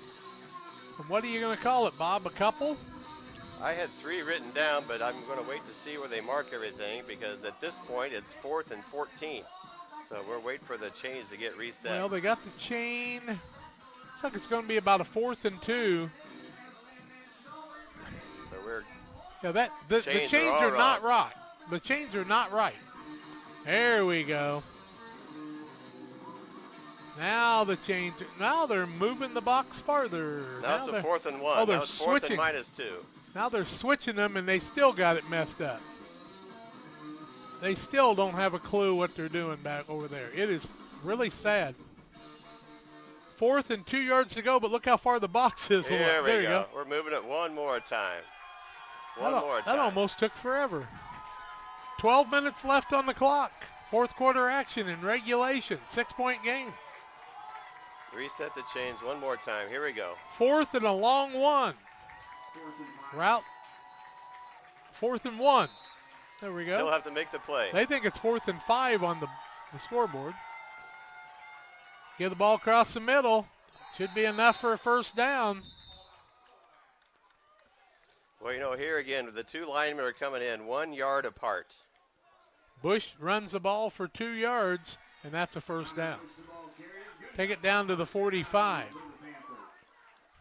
Well, they're shooting linemen like into the gaps and just grabbing ankles, doing a nice job, and the Panthers need to almost like just push the guy to the ground and just run around him. 16th first down for the Panthers, Jack, here at the start of the fourth quarter. Trailing by 6. They wouldn't care if they had the ball till the final play and scored. Niekamp, the quarterback. Man in motion. That's Peters. Had a little stopgap, trying to turn the corner. Does. Gets some yardage, dives forward. Going to have a better gain than he probably should have had in Nate Peters as he ran hard and then dove at the end. He's at the 42 for the spot, Jack. So I'd give him 3, I guess. I'll call it 4. That's fine. 2nd and 6. With those yard markers, it's just hard for me to tell. We burn up a minute already in this fourth quarter. Panthers are not in a big hurry. Don't have to be, as long as you can keep the ball in your hands. Man in motion is Peters. Gittenbacher keeps it himself. Got a big running play across the middle. He'll dive forward short of the 30 down to the 31-yard line. Give him 11 on the play and a 1st and 10 for the Panthers. Elijah's biggest carry of the day so far, Jack. Yep, he's not been pounding up great big yardage at a time, but that time he just about broke it. And you know what happens when he gets into the open. Down to the 31. Now we got a 1st and 10 at 10:45. Clock starts again. Genenbacher, the quarterback, got to take care of the football. A little bigger fullback this time, I think. Peters fakes that. You got to stay in that stance. That's hard for you. Genenbacher back. Gives the ball fullback. Niekamp finds a hole, gets across the middle, inside the 30, down close to the 27-yard line, I do believe. Give him 4 on the play, 2nd down and 6. Now Routt Rocket players are just a little slower getting back to the line of scrimmage. Hot old day out here today. Zach Ware has 6 carries. Connor Bush has 9. Elijah's got 13, and Caden has 11 carries. So they've spread it around a lot, but they still trail by 6 with under 10 minutes left in this one. Double wing. Genenbacher at the 27. Man in motion, Peters. Keeps it himself, does Genenbacher. Spins across the middle. Finds the 25-yard line. Gain of 2 brings up a 3rd and 4. Gain of 2 yards on the play. Tackled by number 66, Cannon Creviston in on that tackle. He's had a good game today. He's all pumped up out there. Another big 3rd down play for the Panthers, Jack. We've said that a lot of times this afternoon. Yep, you have. And you know that field goal that didn't happen in the first half at the end, pretty big right now. But it's still a 6-point game and 25 yards to go for the Panthers. They face a 3rd and 4. Elijah Genenbacher, man in motion, Peters. Genenbacher keeps it himself. He falls forward inside the 20 to the 18. That will be another Panther 1st down. Down to the 8:55 mark. They'll set the chains eventually and start the clock, but they don't start the clock usually till the chains are set. But if you waited for these guys, the game would be over. Sorry, but it's a fact. It's been pretty shady today. They just haven't had any momentum of knowing what's going on. 1st and 10. Call it the 18. Maybe the 19. Genenbacher eyes the offense. Starts a man in motion. Peters on the side. Rolls around. Bounces outside. It's down to about the 15-yard line, it appears, for Nate Peters, which would bring up a 2nd and 7. Where are they going to set it? Why would you set it? There we go, to the 16. So it'll be a 2nd and 7. You had it right from the get-go, Jack. You had it spotted all right. I just, when the ball moves around and then it takes a long time for it to set, you get a little nervous about that. 8 minutes, 5 seconds left in this contest in regulation. We have not seen an overtime this year. Might we today? Genenbacher under center, keeps it himself across the middle. Student body still on his feet, driving down to about the 10, which would leave him about a yard short. Brings up a 3rd down and 1. I kind of like that one, but somebody's down for the Panthers with a cramp, and we'll take the timeout. 21-15, Routt with the lead, 7:36 left. Pray for that player, and we're back with more after this. United Community Bank has been serving our community in banking since 1973 and is a proud member of the Pittsfield Strong United community. UCB brings you the latest banking technology, security, and convenience you expect, delivered with friendly local service you deserve from your community bank. UCB invites you to stop in for a visit at number 1 Professional Plaza in Pittsfield, or you can find them online at ucbbank.com. United Community Bank, the leader of community banking, member FDIC, equal housing lender. Sign up for a Saki Rewards debit card. The Farmers National Bank of Griggsville, with locations in Griggsville, Mount Sterling, and Pittsfield. Maybe you ask, why choose Farmers National Bank of Griggsville? The answer is simple. Local people, local decisions, and local commitment with local investments. We have many products and services to meet your needs. We invite you to find out more about us. Go to fmbgriggsville.com and explore all the services we offer. Visit any of our 3 friendly locations in Mount Sterling, Griggsville, and Pittsfield today. The Farmers National Bank of Griggsville, local people helping local people, member FDIC. 3rd and 1, Dylan Mound will bring the play in as Elijah Genenbacher was the man with the cramp. 3rd and 1 here, and here comes a Panther back on the field. Can't see the play clock. Where's it at? Okay, you need to hustle here. Mound up to the line of scrimmage. Need 1 yard. Hand the ball on the outside. Give the ball inside. Is that Peters? Peters has got the first down inside the 10, so it'll be goal to goal. Where are they setting it at the 7? First and goal from the 7. Panthers trail by 6. 7 minutes, 8 seconds and counting left in this one. I don't think Coach Ray's in any big hurry here, do you, Bob? I do not. Elijah's back out here. I've not been able to see the play clock, but we're still running the sideline for the play. 1st and goal, Elijah.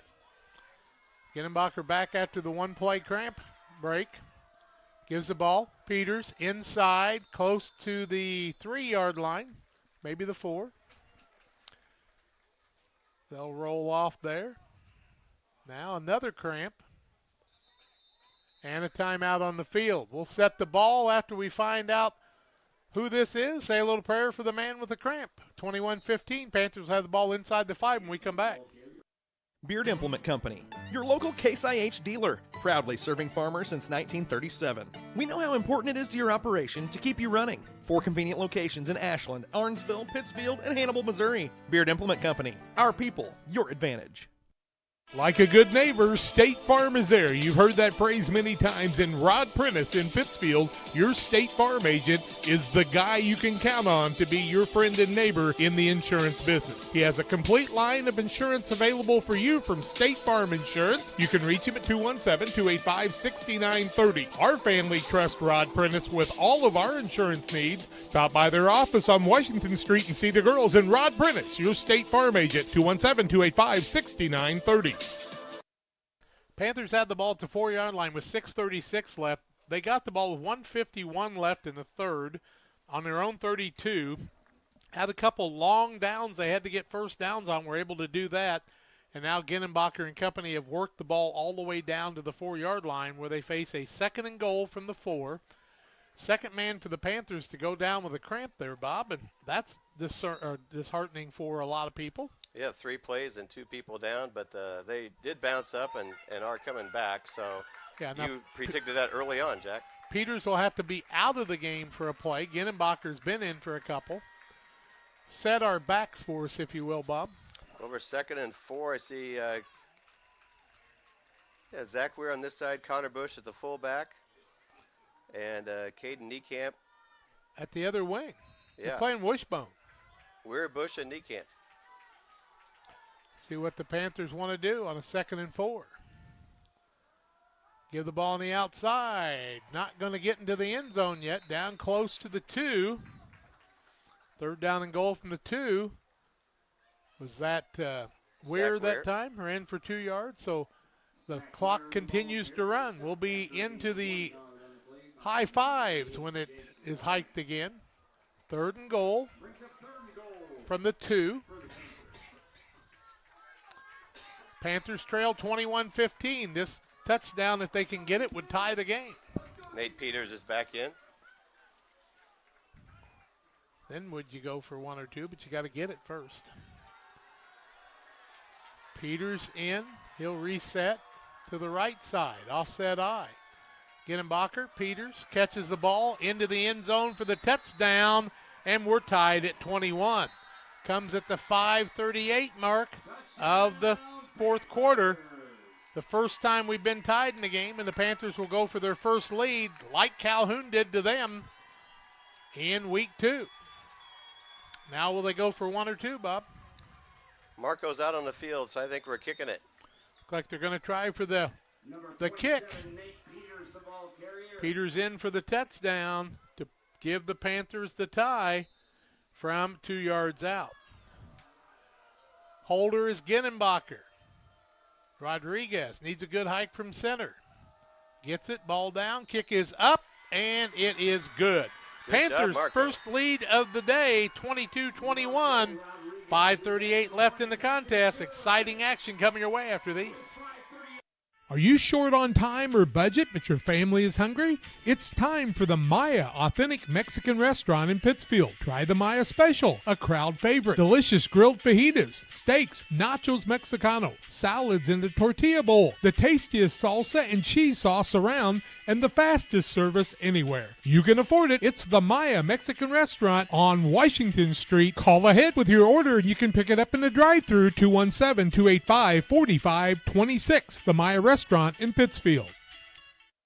At Westtown Ford in Jacksonville, Illinois, we have Mavericks, we have Rangers, we have F-150s, 250s, and 350s.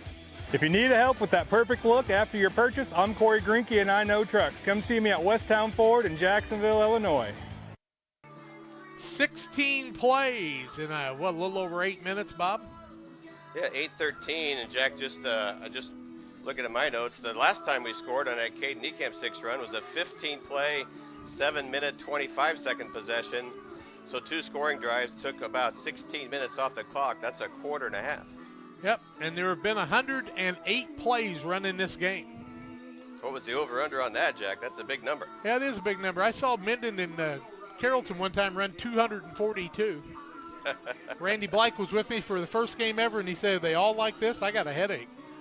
Now it's important for how the Panthers will play defense and how the Rockets will play offense. Marco lined up on that short little pooch kick. Kicks it across the middle. Man's going to fair catch, but the wrong man waved it off, so that one won't count. Now Olsen's going to run out of bounds about the 28-yard line. 1st and 10's where the Rockets are going to have the ball, and they've got 5:37 left. We're having another discussion here, Jack. Well, one man fair catch, but the other man caught it, so that should not count. And I guess, you could call a penalty for like a delay of game on that even. So let's see what they're going to do on this. These two officials have been getting a lot of information between each other all afternoon. Yeah. I think, they might put the ball back where the guy caught it since the other guy waved for the fair catch. I don't know that that's right. Well, they're looking at the rule book right now.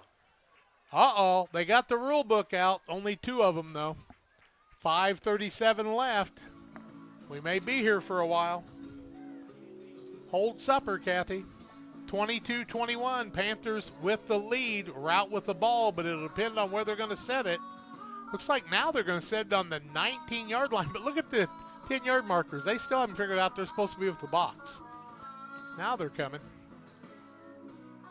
When the guy waved for the fair catch, I wonder if they're going to cause that to be a problem. Are you going to explain it? A dead ball foul.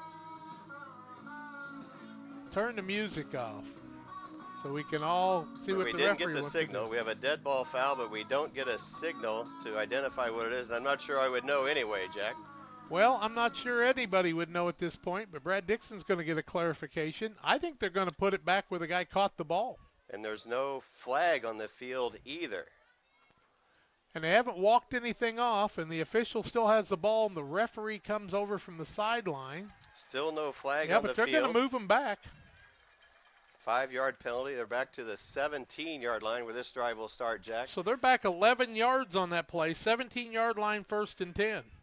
Routt Rockets with the wind behind them at 5:34. They're traveling to and the clock's east. And the clock's running now. Now it's Now it's stopped. We just lost 5 seconds off the clock again. That's right. What in the world? And no flag ever on the field. No. Creviston in the pistol.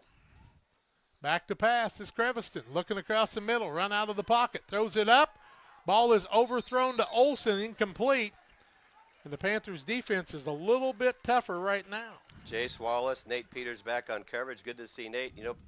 Getting the ball and moving forward with a cramp is one thing, but playing quarter with a cramp and trying to run backwards is extra hard.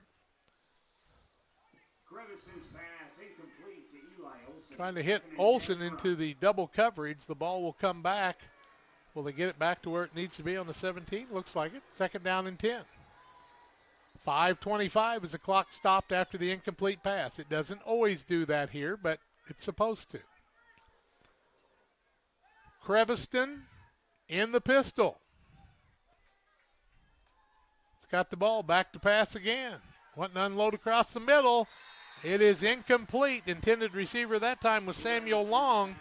Panthers linebackers were right where they needed to be that time, and it brings up a 3rd and 10. Zach, we're with maybe a bit of a deflection, but Jack, we're going to credit our defensive lineman that time, 66, Wyatt Vandevelde. He didn't get the sack, but he sure added the pressure. Yep, when you come from that nose and you put pressure on, when you got 2 or 3 blockers on you, that's big. And he's still getting his hands up, even though he's tired. That's a big part of it, too. Might the Panthers try to put a little extra pressure on Creviston here from the 17, 3rd and 10. 5:21 left. Clock stopped. Creviston back to pass. Got some time. Has to throw a little early. It's incomplete as he overthrows the intended receiver in Declan Leahy. Kind of surprised that was the selection, and it's going to bring up a 4th and 10 from the 17. And if you're the Rockets, surely you've got a punt here, don't you? I mean, you might go for it because you can put yardage up at any time, but boy, are you deep in territory here, down by a point, 22-21. Are you going for the gusto? It looks like the Rockets are. 5:16 left, and they're going to call a timeout. That is an Adams Network, Adams Fiber timeout, 217-214-3423. Back after this. Shireman Memorials has been serving the area since 2014 with local and affordable memorial and specialty items production. Jason Shireman has over 20 years of experience and is committed to providing his customers with the best experience.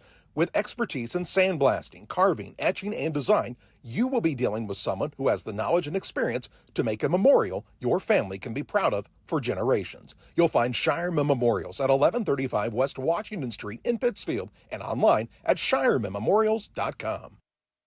GSI grain bins are built using the highest strength steel available. This allows you to store more grain to maximize your profitability and efficiency. Buy one now and receive our winter discount program. Mixer Lumber Company, your GSI grain bin dealer.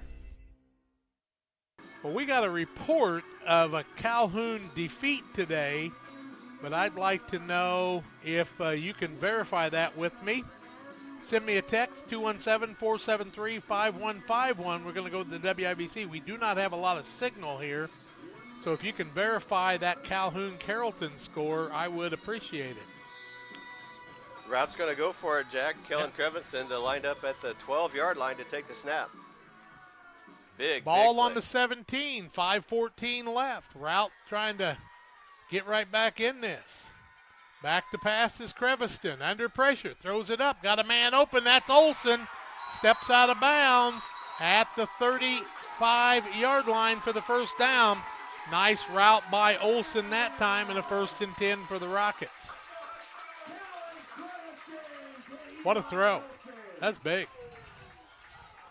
Was it not? 17 to the 35's 18 yards on the play. Creviston's at 240 for the afternoon, Jack. Carrollton 10, Calhoun nothing. Carrollton pulls the upset at Carrollton today. Holy cow. Clock is running after he stepped out of bounds. Why is the clock running? It ran the whole time after he ran out of bounds.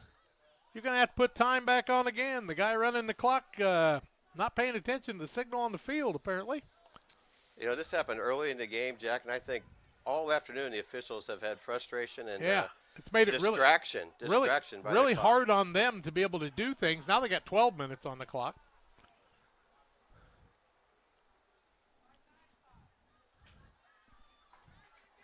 .505 is what they're going to put on the clock. I don't care. Just keep it fair. That's all you're asking for. 1st and 10 Rockets. First big and 10. 4th down conversion. Oh, my. That's huge by Creviston. What a throw. In the pistol. Back to pass. Throws a little quick hitter. Into traffic. Man's going to be hit with a loss on the play as the Panthers snuff that out like I used to eat peach pies at Grandma's house. Wow. Jace Wallace on the outside linebacker staying right with this guy. Made a 3-yard loss. Nice play, Jace Wallace. Ball now on the 33-yard line. You didn't like that, did you, Tim? 4:42. The clock ought to be running, and it is. 2nd down. Call it 13. One more pressure by the Panthers. Let's go. 3 rushers. Man in motion is Allen. Fakes it to him. Back to pass is Creviston. Run out of the pocket.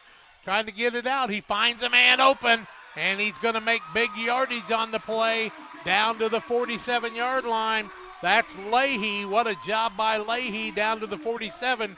14 yards and a 1st and 10. 4:16 left. Rockets trail by 1. Panthers need to get the stop, but boy, what a job by Creviston getting away from the pressure that time. Olsen wide this way. Leahy comes out of the game. Into the game comes Dalton Brown, who had a big catch earlier. Figure since he came in there, he's probably not the intended receiver. Olsen's always an intended receiver, and Lodeman. Creviston, the quarterback, with 4:16 left. A little short hike. Back to get it. Throws it up for grabs. Got Olsen. Finds him there, knocked out of bounds. Panthers being a little soft on the defense, and it's down to the 37-yard line. 16 yards in the play and another 1st down for the Rockets. 4:09 left. Now, if you're the Panthers, you might be the one stopping the clock because you don't want them to kick a field goal to beat you right at the end. Might we see 2 upsets in the WIVC today? Carrollton's already pulled the first one. How about that? That's a shot heard around the world. And then Carrollton and Central still need to play. This whole conference getting tougher all the time, isn't it? Creviston wants the man in motion in Allen. Gets the ball back across the middle, under pressure, throws it up for grabs. It is out of bounds. Out of bounds. Incomplete pass. He did call it out of bounds, right? He had a lot of different signals. I wasn't real sure. I'll tell you what, the man got open. If he'd have put the ball inside the playing field, I think he'd have caught it there too. Got to shore up the defense, but they are getting a little closer to Creviston and making him kind of rush, but he's really done a nice job. Olsen kind of bent over here as he's trying to catch his breath on the right side. Creviston calling an audible. Resetting things. 3 on the left, 1 on the right with Allen behind him. Back to pass. Looking across. Now he looks to the right. Has Olsen. Throws it over the top of his head. Incomplete. And it brings up a 3rd and 10 from the 37. Penalty flag, Jack, at the 45-yard line. What was that flag? Holding against Routt. Now you got a decision to make. Do you move it back 10 or do you bring up a 3rd and 10? They're going to move it back, I guess. So it'll bring up a 2nd down. And you got to call it 20. From the 47-yard line. I guess you want to move them back. 3:52 left. Replay 2nd down, right, Jack? Yep. Anytime you give Creviston an extra shot, though, that's dangerous, Bob. Well, he's kind of hit his rhythm here. He was 0 for 3 to start the drive, but now he's been on fire. Back to pass. Not much pressure. Across the middle, he finds a man open in Brown. Brown catches the ball down to the 37, back down to that original line of scrimmage. 33-yard line, my mistake. 3rd and 6 for the Routt Rockets with 3:30 and counting. 1-point game. Panthers lead at 22-21, their only lead of the game. You're tired, but you got to see who's got the best program now and getting in shape. Back to pass is Creviston across the middle. Ball almost picked off that time by the Panthers, but knocked away. Who was the defender?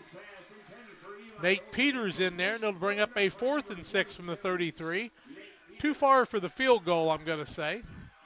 I guess. 43, it'd be about 49 yards. Nope, they're going to go for it. They've converted on 4th down a couple other big times, Jack. One more. Panthers, how about a defensive stop? This could be the ball game right here. Creviston talking to the wide receivers on the left and the right. Looking at the armband. Big play right here. Where's the game clock? Back to pass is Creviston. Under pressure. Got a man on him. Chasing him down. Couldn't get to him.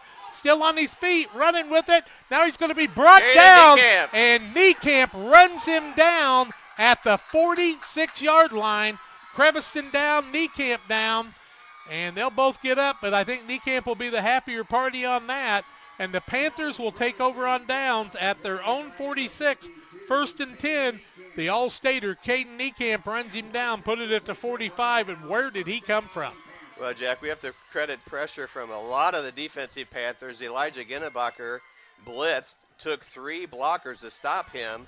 Zach Weir came to the edge, Caden Niekamp the other edge, and Caden didn't give up. He knew he had the game-ending play right there, we hope. Caden Niekamp. Well, nice job by the Panthers defense. What a job by Creviston today, though. We'll tell you all about it on the Logan Ag post-game show. Don't you dare go away. Thank you for joining us. Congratulations to Carrollton with the win and knocking Calhoun from the undefeateds. Wyatt Vandevelde, Jack, I missed his name. He took 2 guys to block him. Nice job. Now the Panthers in the double wing need to take care of the football. Ginnebacher starts a man in motion, gives it to Weir, tucks his head, crosses the 45 to the 46. Give him a gain of 1. Second down and 9. Routt has 1 timeout left. 2:55 in counting. Panthers need to pick up a first down here to seal the deal, basically. They've got 1 timeout left, and Coach Creviston's over on the sidelines talking to a couple people. I'm not sure what the conversation is. Double wing. Ginnebacher, I think, will keep it here. Start a man in motion. He'll go back, Will Weir. Ginnebacher will look at the play clock and let it run down. Now he's under center. Man in motion. Hands the ball off. Fullback. Gain a yard on the play to the 47.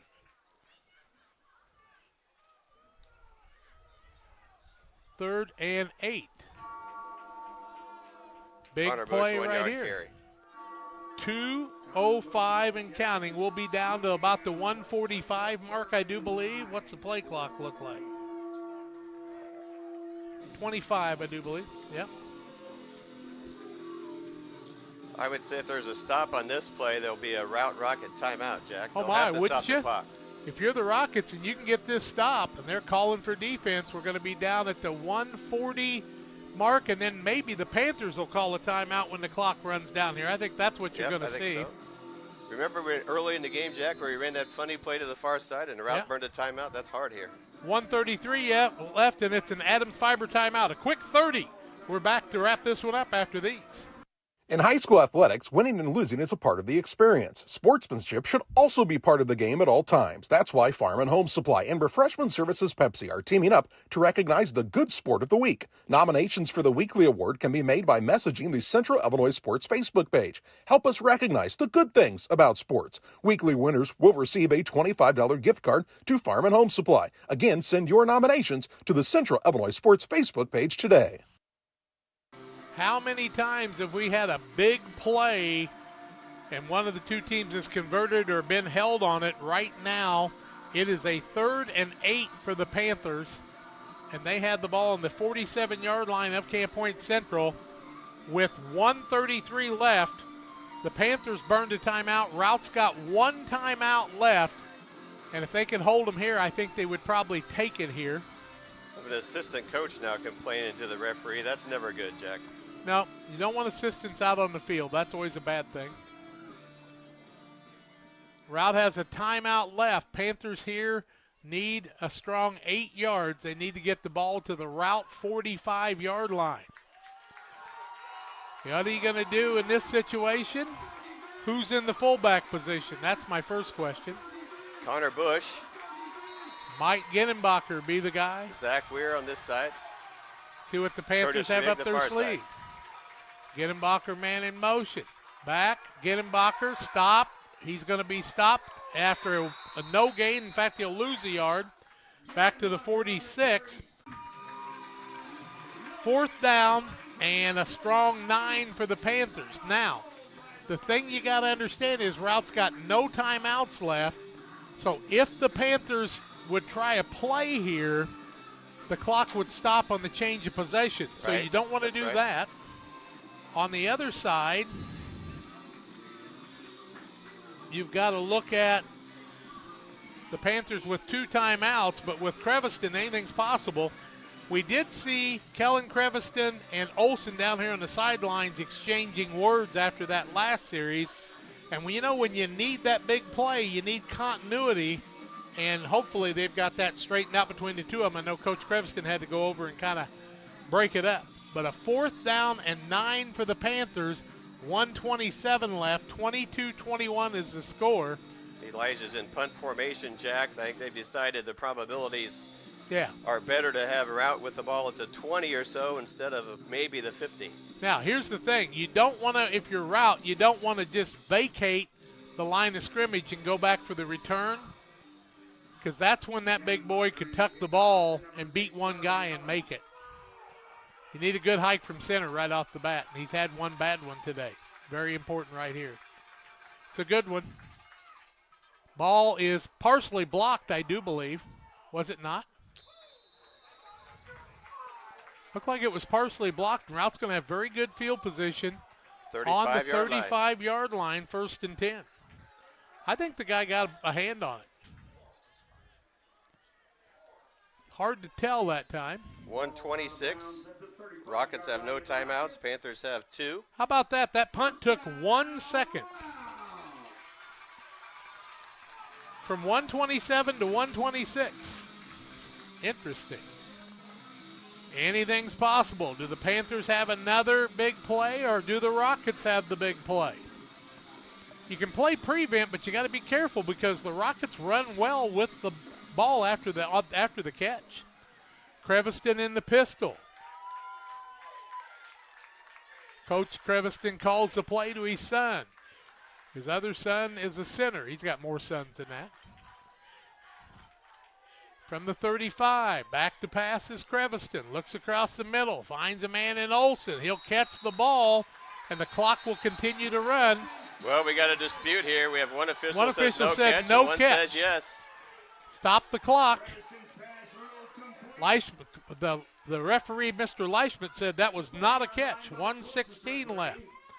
The official on this side, who had his back to it, said it was a catch, and Mr. Leishman said no way, and it's going back to the 35. 2nd and 10 Rockets. He was curled up where we could not see it, neither could the official that called the catch. I think it was good officiating there. Yep. The guy who had the clear view overruled and was adamant about it. No doubt in his mind. 2nd down and 10, 1:16 left. Rockets out of timeouts. Talking to their fans, trying to pump them up. What a game, 22-21 Panthers. Creviston back to pass. Across the middle, got a man open, almost intercepted on the tip as Leahy had it go off his hands, and that took 5 seconds. How about that? Nate Peters again right around the ball with coverage, giving up some space. Now, I'm not... Stay with him, Nate. Make up one more play, Nate. I'm just saying, when you're back there like that, that play took 5 seconds? I mean, wow. 1:11 left, 3rd and 10. 2 incompletions so far by the Rockets. Caden Niekamp, one of the 3 linemen there with Vandevelde. Who's the other one on the other side, Bob? Braden Hummer. Hummer. Trying to put pressure on. The Panthers need to be careful here. Back to pass is Creviston. Man open down the middle is Olsen. It's going to be caught and stepped out of bounds. He'll get it at the 45-yard line of the Panthers. 20 yards? 20 yards on the play of the 1st and 10. Olsen went up and got that one with his 6'4" frame. 1:06 left. That took 5 seconds. Every play takes 5 seconds. I'll be darned. I've got Creviston at 3:02 on the day, Jack. What a day for him. What a day for the clock operator. Creviston in the pistol formation. Back to pass. Looking across the middle under pressure. Got a man open. That's Allen. He'll get out of bounds at the 35-yard line. They need a field goal to win it, and they're getting closer all the time. Did he make the first down? Yes, he did, and they got out of bounds. Right now, the Rockets are the ones making the big plays. The Panthers need one here.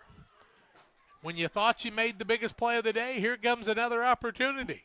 22-21, 1:03 left. Rockets trying to pull the big upset. Back to pass is Creviston. Has a man open. The defensive man played him tight or light. Now he gets outside. That's Lodeman trying to get outside, and he's got big gain, 15, 16-yard line. 19 yards in a 1st and 10 and out of bounds with 53 seconds left. What a ball game we got here, folks. 22-21. Rockets doing what they needed to do. Lodeman with a good run after. Who was the defender that time? Rig on the outside. Pistol. Creviston. 1st and 10 from the 16. Back to pass. Across the middle. Caught by Olson. At the 7. Inbounds or out? Clock still running? Yep, clock is still running. 7-yard line. 2nd down and 1. Now with no timeouts. Panthers timeout. Panthers are going to call timeout with 27 seconds left. Rockets have the ball inside the 10 at around the 7. Down by 1. They've got a field goal kicker. We're back after this. I have to speak to you about something that is concerning me. Heard you and your mother talking about this Arlo fella. You're dating someone? Yeah. Dad, Arlo's the name of the new security cameras that we got from our service provider. Arlo's not a boy. Oh, boy. Ah, not a boy. Apparently, we just learned that it's a camera named after a boy. Why don't you name it Peter? Routt will have the ball on the 7-yard line. Is it a 2nd down? Need 1 for a 1st down. They have no timeouts. 27 seconds left on the official game clock here. Been a lot of cool things happen there today, but hey, that's all water under the bridge. We played an extra minute and 40 seconds in the first quarter. Right now, the Routt Rockets have it in their hands, down by 1 on the 7-yard line. They just need to take care of the ball. They can spike it and then get that field goal kicker in. You could ill afford a sack right here, but Creviston gets rid of the ball very quickly. He's only had 1 sack this afternoon, I think, right, Jack? Yep, and that was the big one by Caden Ekan. And pressured only a few times. Here come the Rockets. Their kind of game right here. The Panthers, after the timeout, head back to the field.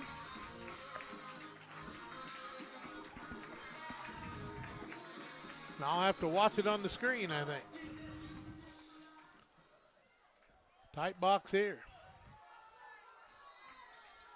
27 seconds left. Creviston in the pistol.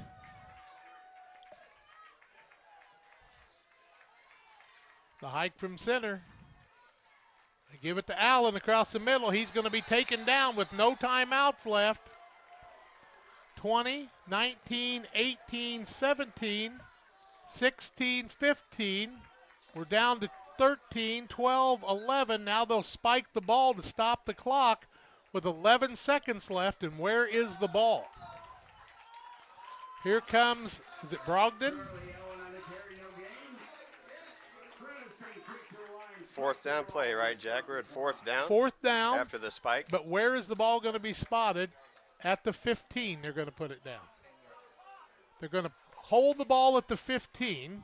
That'll be a 25-yard attempt for the win. Now the 17, they moved him back a little bit. A little bit more. Got a good hike. He missed one earlier right before the half. Panthers will call the timeout. Adams Fiber, timeout. 11 seconds left, 22-21 Panthers. The kick will decide it after this. Are you planning on building? Let Pike County Lumber help. Whether it's big or small, we have everything you need. We carry all building materials like siding, roofing, cabinets, decking, doors, and windows, just to name a few. We also have plumbing and electrical supplies along with tools. From building your shop, your brand new home, or kitchen and bath remodel, Pike County Lumber is here to help. We're family owned for 3 generations. Pike County Lumber. For all your building needs, come see us in Pittsfield. Well, it's all up to Mr. Brogdon's foot right now. What is his number? Brock Runyon, a senior, 6 foot, 180-pounder. He's done a nice job kicking all day. 11 seconds left, so there will be a little bit of time left on the clock. Either way. Creviston will be the holder. Needs a good hike from center. He's back to kick it here. The hike, the kick is up. Penalty flag. Penalty flag on the play. But it's not going to go yet. He says offside defense. So they have made the kick, and it's 24-22. Offsides on the defense, 24-22 Routt with 9 seconds left. The kick by Runyon is good, and the Rockets regain the lead. Now the boys are saying, Jack, if it's offside, it dies. There's no play. And that's what they're asking. Offside is prior to the snap. There is no play. Yeah, You've got to encroachment. Once you're in there, it blows it dead. So they're going to talk to the officials here and see what happens. The officials are talking again. Did they give the signal? So they're resetting the ball after the penalty. So it's not good yet. To the 3-yard line. Jack, is that right? Yeah, it's a first down too. So the ball's at the 3. You'll spot it. Are they going for the play or are they kicking? Are they running a play? Yeah, the ball had to be at the 5-yard line. Okay, I'm looking at the screen here trying to spot it. And they call that a first down. Okay, so the ball's at the 11. It'll be a 21-yard, basically an extra point to win it. So we'll play it again, Sam. The hike from center is a good one. The ball is down, the kick is up, and he missed it. No good. The Panthers are going to win this game. No flags. 22-21. Runyon had a second try after making it the first time, and it's no good, and the Panthers maintain the lead. What heartbreaking loss for the Rockets on that. Did he miss it to the left again?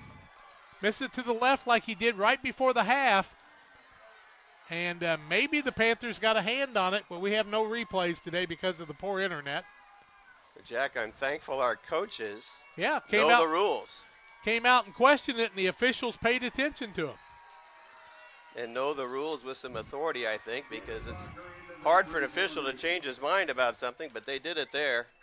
But you're right, Jack, a heartbreak for that senior kicker. He's been so good all day. 135 plays run on the day, and that one was the biggest one, a missed kick.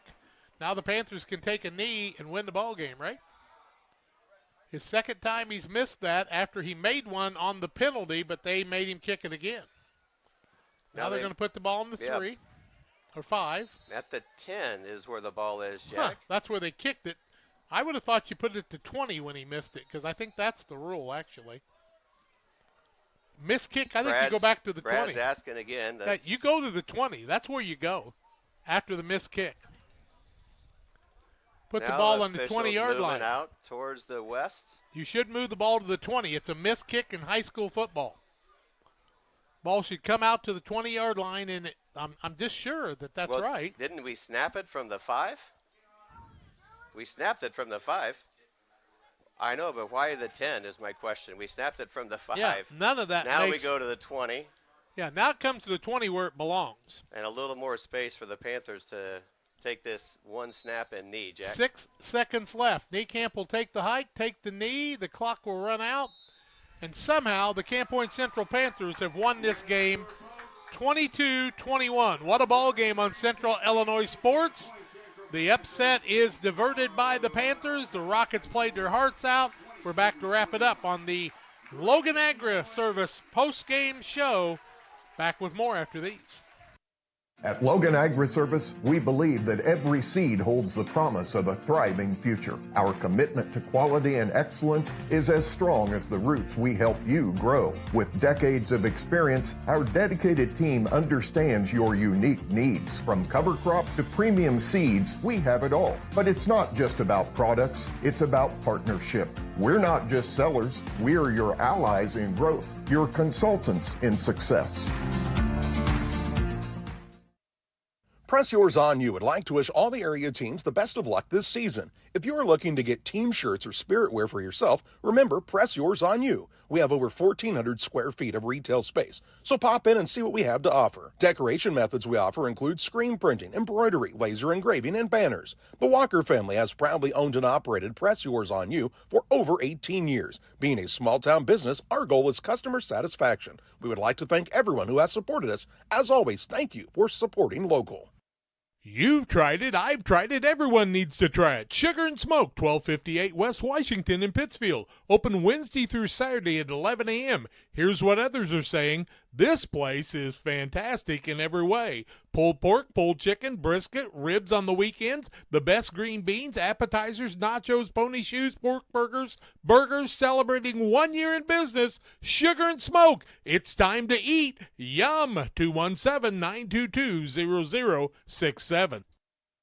Since 1921, Farmers State Bank of Camp Point has been a vital part of our community's history. We are proud of our growth, our community leadership, and our success, which is only possible because of all those who shared this journey with us. We are grateful to the generations of loyal customers, families, businesses, employees, officers, and directors who have shaped not only our story, but our entire communities. Thank you. We look forward to serving you and your future generations for the next 100 years. Farmers State Bank and Camp Point. Together, we are a strong, united community. What a football game by two high school teams here at Friesen Field between the Routt Catholic Rockets and the Camp Point Central Panthers. Routt led it 14-0. Panthers cut into that lead. Routt went up by a 21-8 count, I do believe. And Panthers came back, finally took the 22-21 lead with the extra point conversion of the kick in the extra point by Marco Rodriguez. Routt gets the ball where they want it. Creviston does a great job getting the ball down the field. The kicker makes the kick, but the Panthers are offsides, which is encroachment, which stops the play. He had to kick it again, and for the second time today in the same end zone, he misses the field goal to the left. And I'm not blaming that kid at all. What a job by both teams today. Bob Ray's got the scoring wrap-up for us first on this.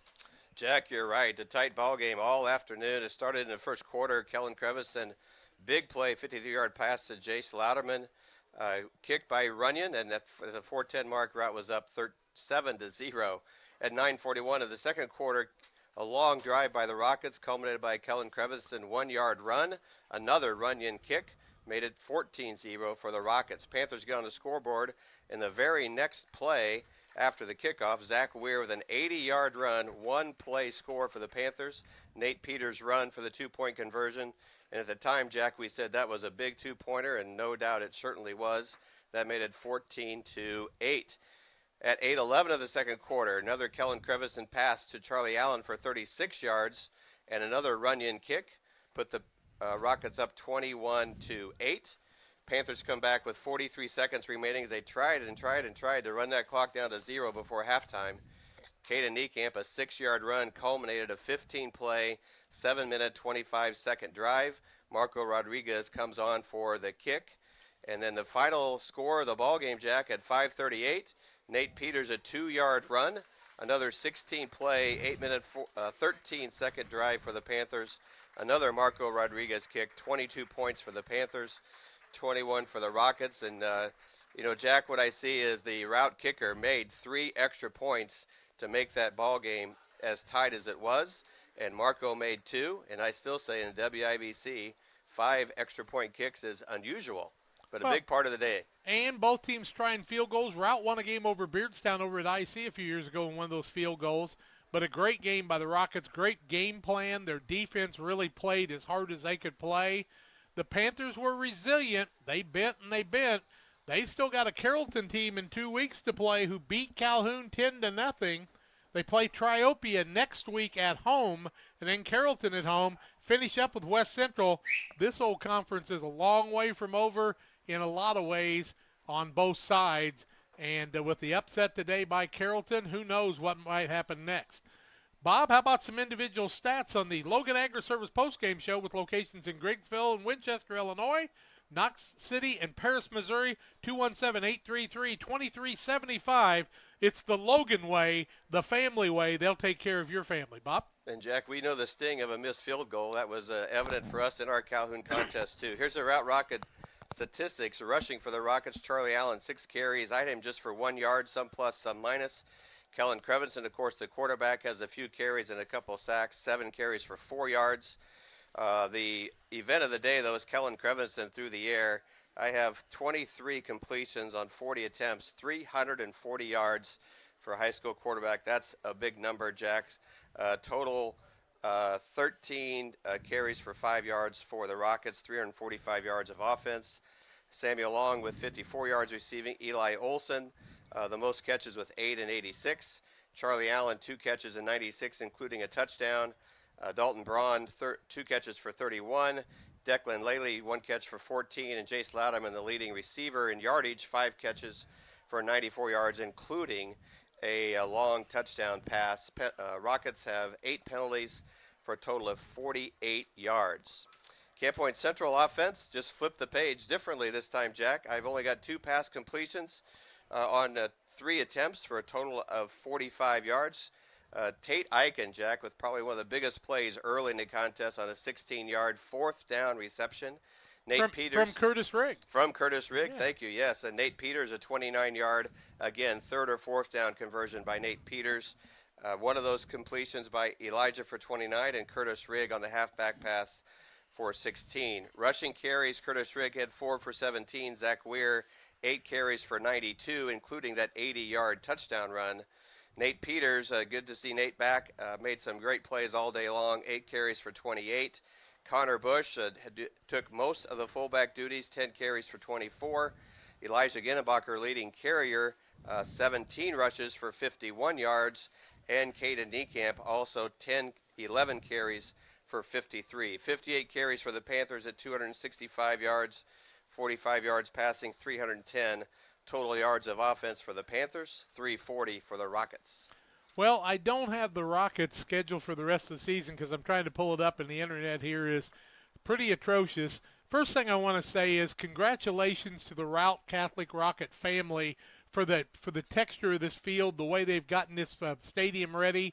It looks beautiful. Always nice to be able to have all the numbers on the field and all the markings. Take heed of that, the 5% of you that don't do that. If you want to know why your program's not successful, it starts at the top. I have to give them accolades today. Creviston was super. Olson was super. Laudeman super. Tell you what, Declan Leahy played his heart out today. And then their defensive line really outplayed the Panthers a lot of the day, but the Panthers kept wearing on them and wearing on them and wearing on them. And finally, you think, well, maybe just a little bit more mustard they had left in their britches at the end of the day, and it was just a super game. It's just about time to name our player of the game today, and financial investments are important, but so are the investments of time, patience, and encouragement our young athletes receive from their coaches, teachers, parents, and mentors. Derek Harris, your Edward Jones financial advisor, understands this. That's why Derek Harris is a proud sponsor of the player of the game on Central Illinois Sports. And Bob, Tim, I'm going to turn to you too. I think on the Routt side, you got to give it to Kellen Creviston, don't you, Tim? Yeah, I think you have to give it to him. 302 yards, I believe, is what Bob said earlier.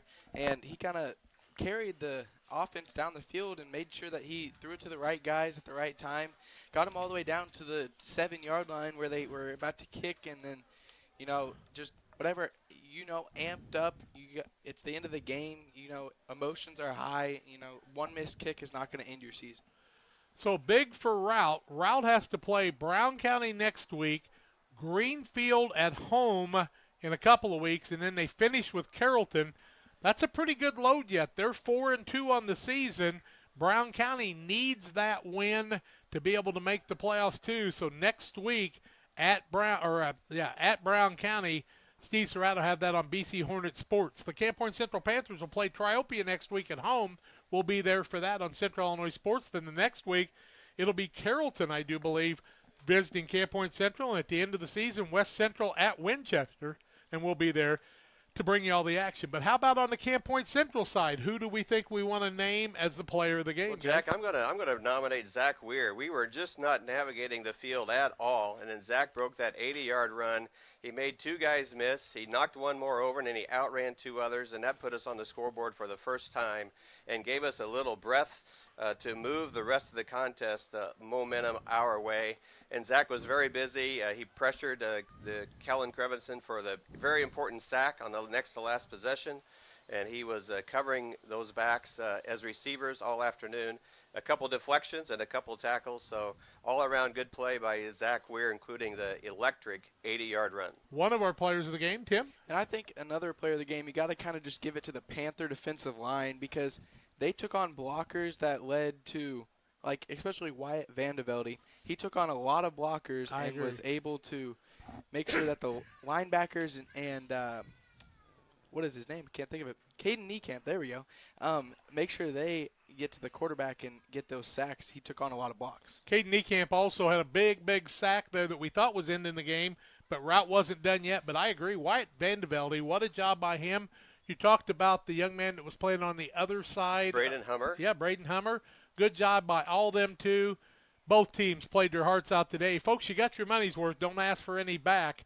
And thank you to all of our sponsors for helping to bring the contest. The Panthers win it 22-21, move to 5-1. They're playoff eligible. Routt to 4-2. Tough games coming their way in the next 3, but they're up to the challenge, I do believe. And we'll have it all on Central Illinois Sports with a Pittsfield game and a Camp Point Central game next week. Thank you to the Routt Rockets for allowing us to be in their press box. Hopefully we'll cut a bigger window the next time, but it'll be okay. And, you know, if you have an opportunity, go to one of those clock running schools. It never hurts to do that either. For Bob Ray, for Tim Hall, for Bob Larnigan, for Jacob Hall, I'm Jack Hall, reminding you to hug your kids and tell them you love them and let them know that Jesus Christ loves them even more than you and he's their Savior. Been great to bring you this contest on a Saturday afternoon. It's the Panthers 22, the Rockets 21. This is